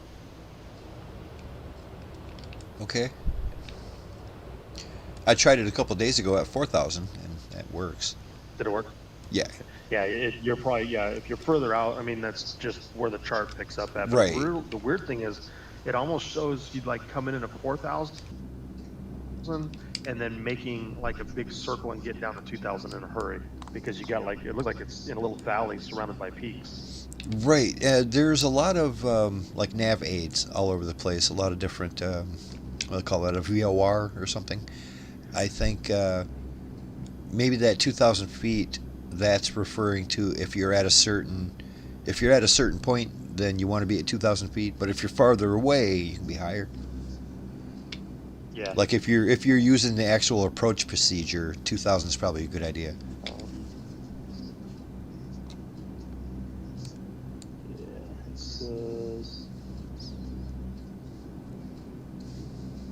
I'm going to be going to the left here pretty soon. You'll see, like you mentioned it, there's like a big, kind of a big meadow or a big open flat land right to the north of the airport. That's what I'm going to be using for my approach.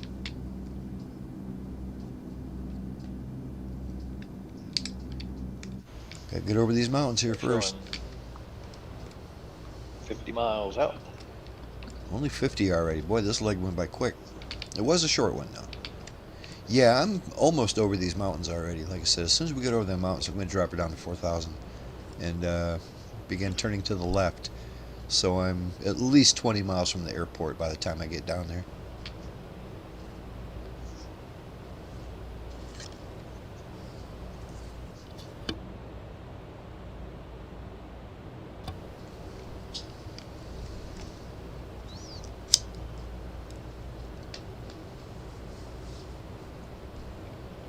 So Bob, you said, did you say you were familiar with how to do things like flares in the Captain Sim C-130? Did you ever do it with that?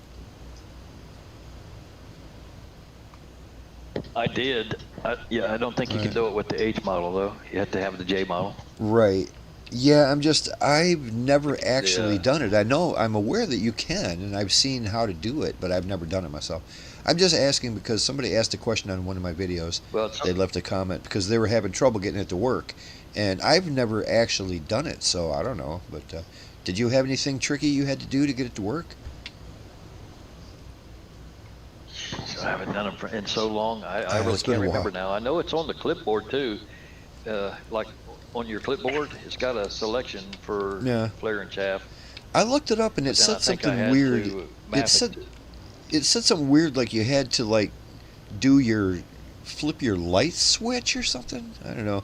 Like it's like automatically mapped to something that sounds weird, and that's how you make them go off by hitting your lights It or is, something. and I can't remember now what it was. Yeah, But it didn't seem too I hard, know but I changed it it was to something unusual. else.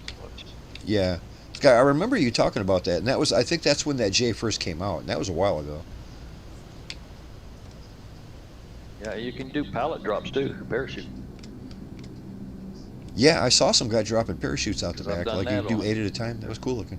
Anyway, I'm going to go over to the left here a little bit and begin drop her Yeah. down. I'm going to turn left to heading a 120.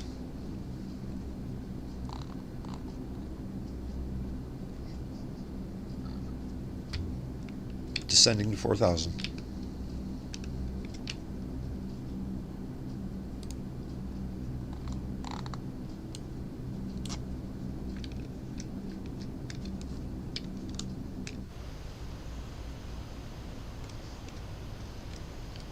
Ooh, look at what Crowfoot is in. Nicholas, I think his name is.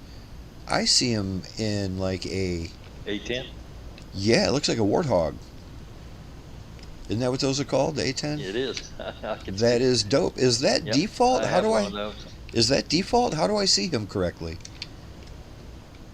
Because we have it. Okay, the We A10C have the A10 Thunderbolt. Warthog. Okay, we do have that. Good. Yep. Good. That's cool that I can see him and what he's actually in. That is a beast of a war machine right there, man. You don't want to. Well, by the time you hear it, it's too late. I did not know that we had access to one of those. That's dope. It's a cool plane to fly. I flew it around a little bit. It goes I like 400 knots. I've tried it in other sims, but not in this one. And yeah, it's amazing how slow you can go in that for a jet, and that's the whole point of it. You know? Yeah, that's cool looking, man. I can hear the burp of the guns already. It just makes a burp, and there's like 1,000 rounds.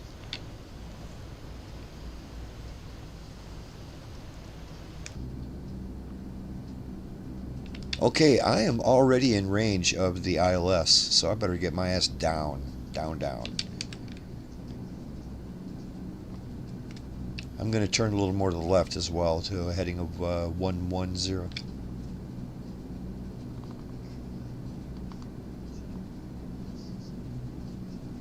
I'm still at 7,000 feet. I better increase my rate here.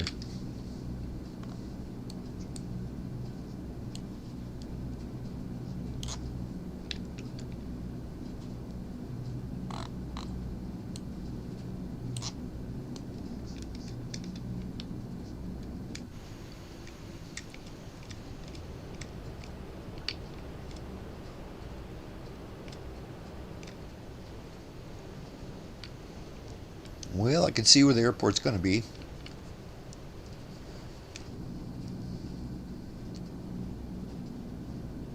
At this point, I am way above the glide slope, so I got 2,000 more feet to go. 23 miles. Like I said, usually at about 13 miles, that's when it grabs on if I'm at 4,000. That's a lot of wiggle room right there. Like I said, that's a big window that you can hit.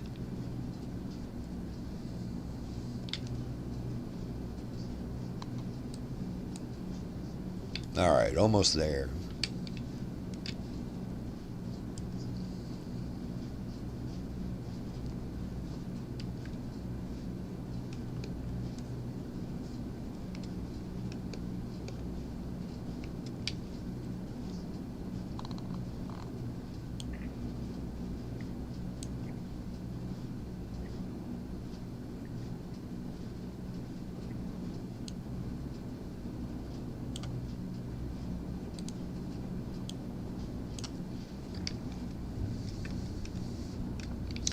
Holding 4,000. I can't quite engage my ILS localizer here just yet. I am nowhere near lined up with the runway, and I'm sure my airplane wouldn't know what to do if I hit the button. It might not even engage. I'm so far up.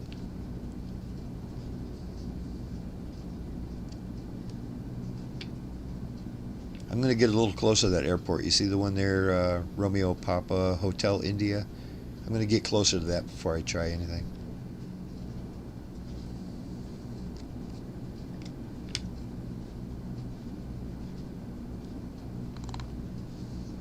I do have my glide slope indicator, so that's a good sign.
It really has been just beautiful flying around here in the Philippines. I'm loving this.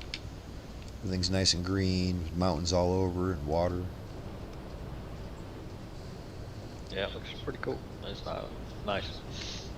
We had a guy around here used to fly with us. He lived in the Philippines. He was an American guy, an older guy. He used to be an airline pilot. And when he retired, he moved to the Philippines just for the fact that he was unmarried. You know, he didn't have any ties here. He was getting a pension, but it wasn't huge. But it's a pretty good pension for an airline pilot to retire.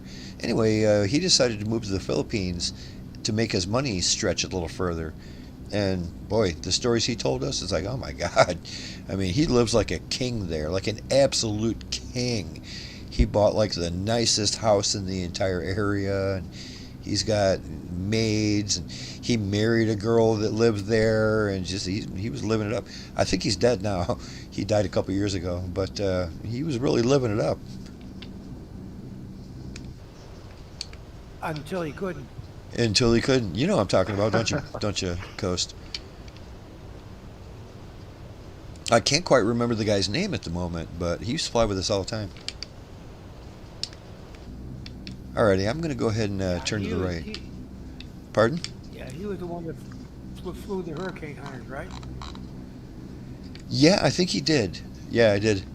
I mean, I'm not trying to trash the guy, but one thing I do remember about him is every time he flew with us, he was trashed.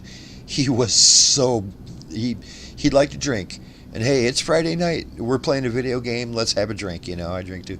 But he was always just schnockered.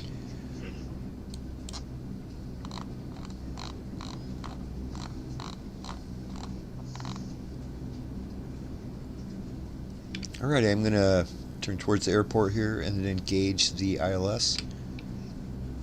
I think we're looking good.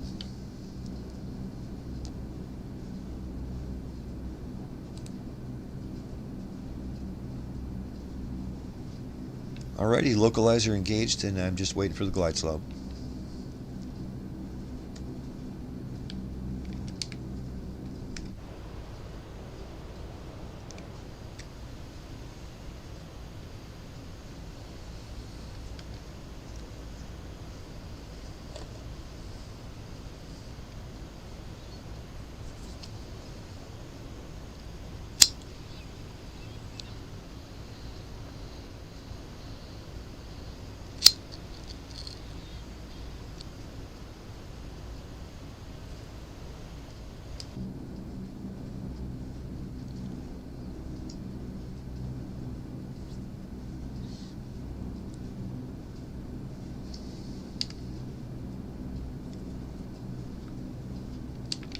To remind you, we are coming in on runway 23, gentlemen. Course heading of 230. I don't know if I've ever seen one that was that perfectly in line. I wonder if that just means... got captured from my... Oh, it worked this time. Good deal. Yeah, I No, wonder if that's this just means that it's napkin. kind of a new airport. That's why it's lined up perfectly. It hasn't had time to drift yet. I don't know.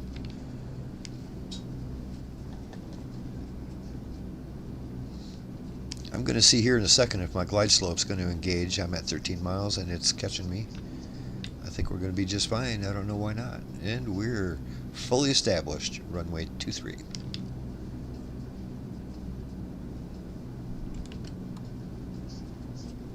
Once again, at almost 13 miles perfectly. Notice on that Dirty 30, you won't even get radio information on your ILS until you're within 20 miles.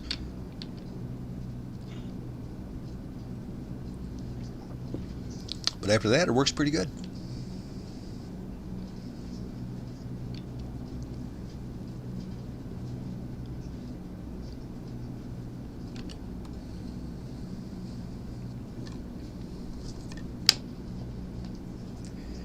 Yeah, remember that fellow that said he moved to the Philippines, like I said, just so he could retire like a king.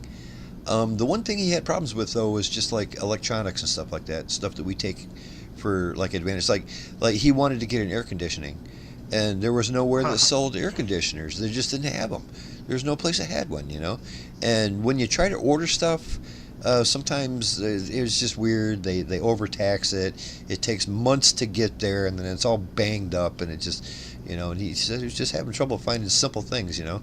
He wanted to get a dishwasher for the old lady, and you can't get a dishwasher anywhere, you know.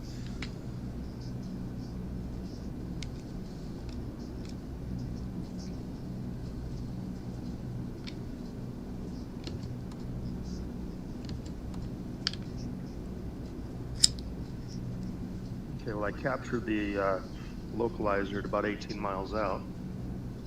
Yeah, it's a good deal. Hopefully at about 12 or 13, you'll get that glide slope. Well, I'm pretty low. I'm at 2,000 feet, so I might have to be a little bit closer. Right, you might not get it until you're within 10, or probably less than that.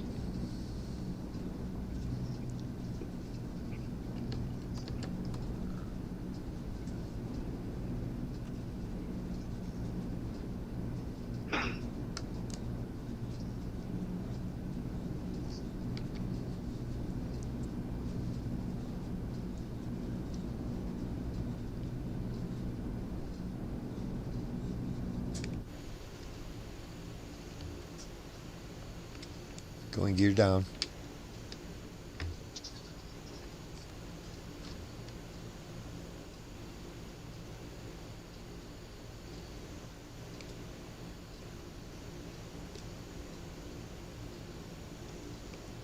Where you going, Wingnut? I'm having to make a circle. My nav, I lost my nav capture.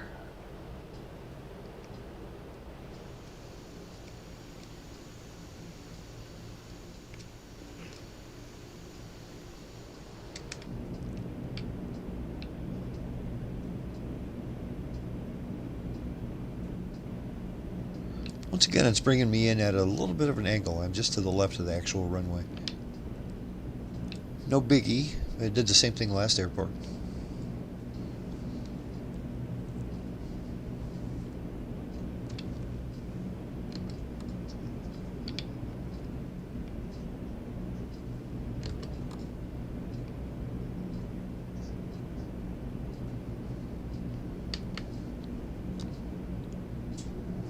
It's a pretty big city here.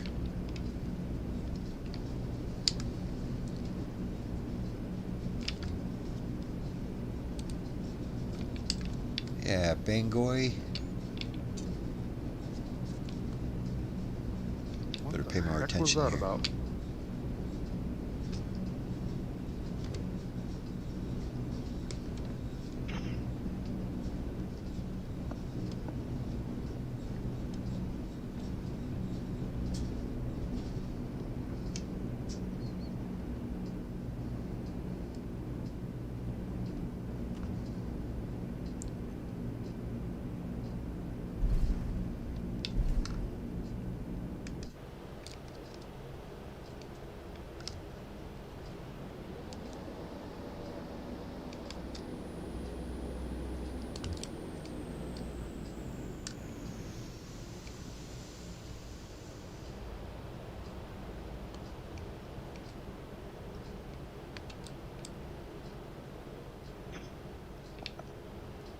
There we go. Captured the glide slope at 7 miles out. Good beans.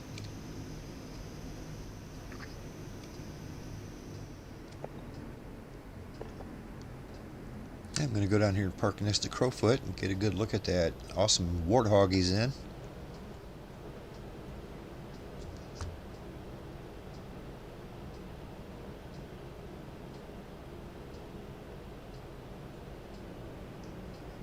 Oh, he's moving.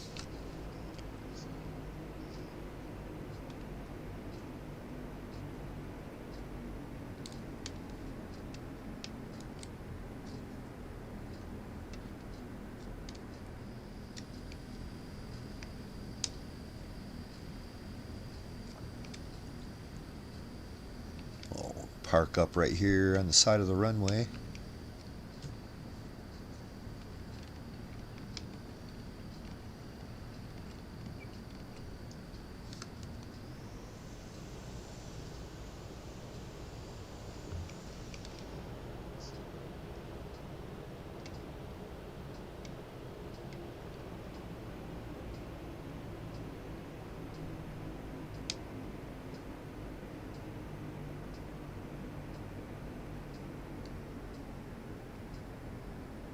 Jeez, this ground is almost flipping me right over.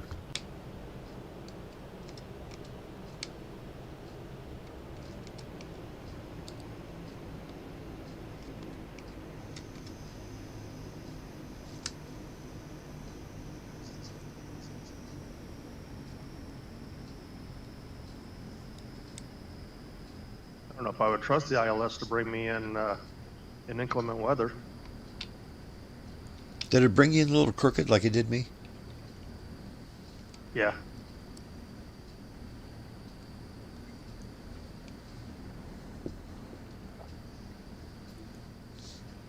Got a nice flyby from midlife.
Oh, there's not a single plane parked here. Yeah, I noticed that. It's kind of weird. It's a big place, too.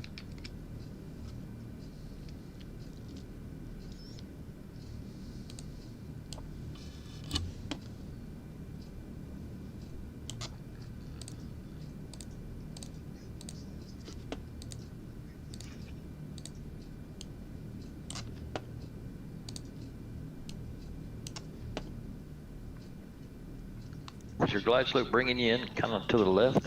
Yeah, it brought us Yeah. both in a little crooked.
Yeah, Dustin Kropa says that 737 is a little glitchy, goes into camera mode, but also shuts the engines off.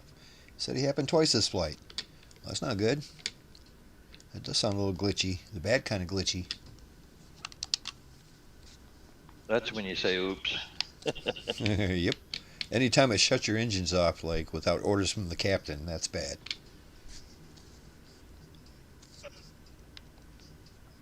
Especially if you're in the air.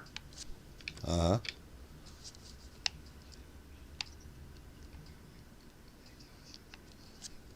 I'm going to say back in the 2020 days, remember all the trouble I used to have with the Hercules? Just did random weird stuff. We all did. Longhorn had some weird shit going on too. It doesn't quite do that anymore. They must fix something.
So, does that mean you're actually in a 737 doing all those crazy stunts? That's amazing.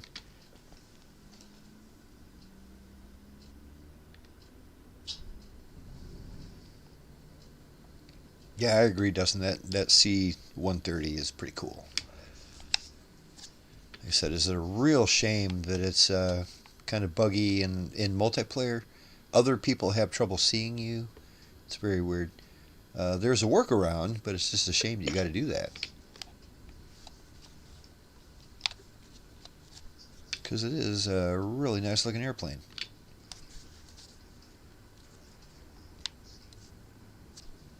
I think we just got buzzed by a warthog. It's a good thing he's friendly. We'd be gone by now.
Gooby, I agree. It was a nice flight in stream.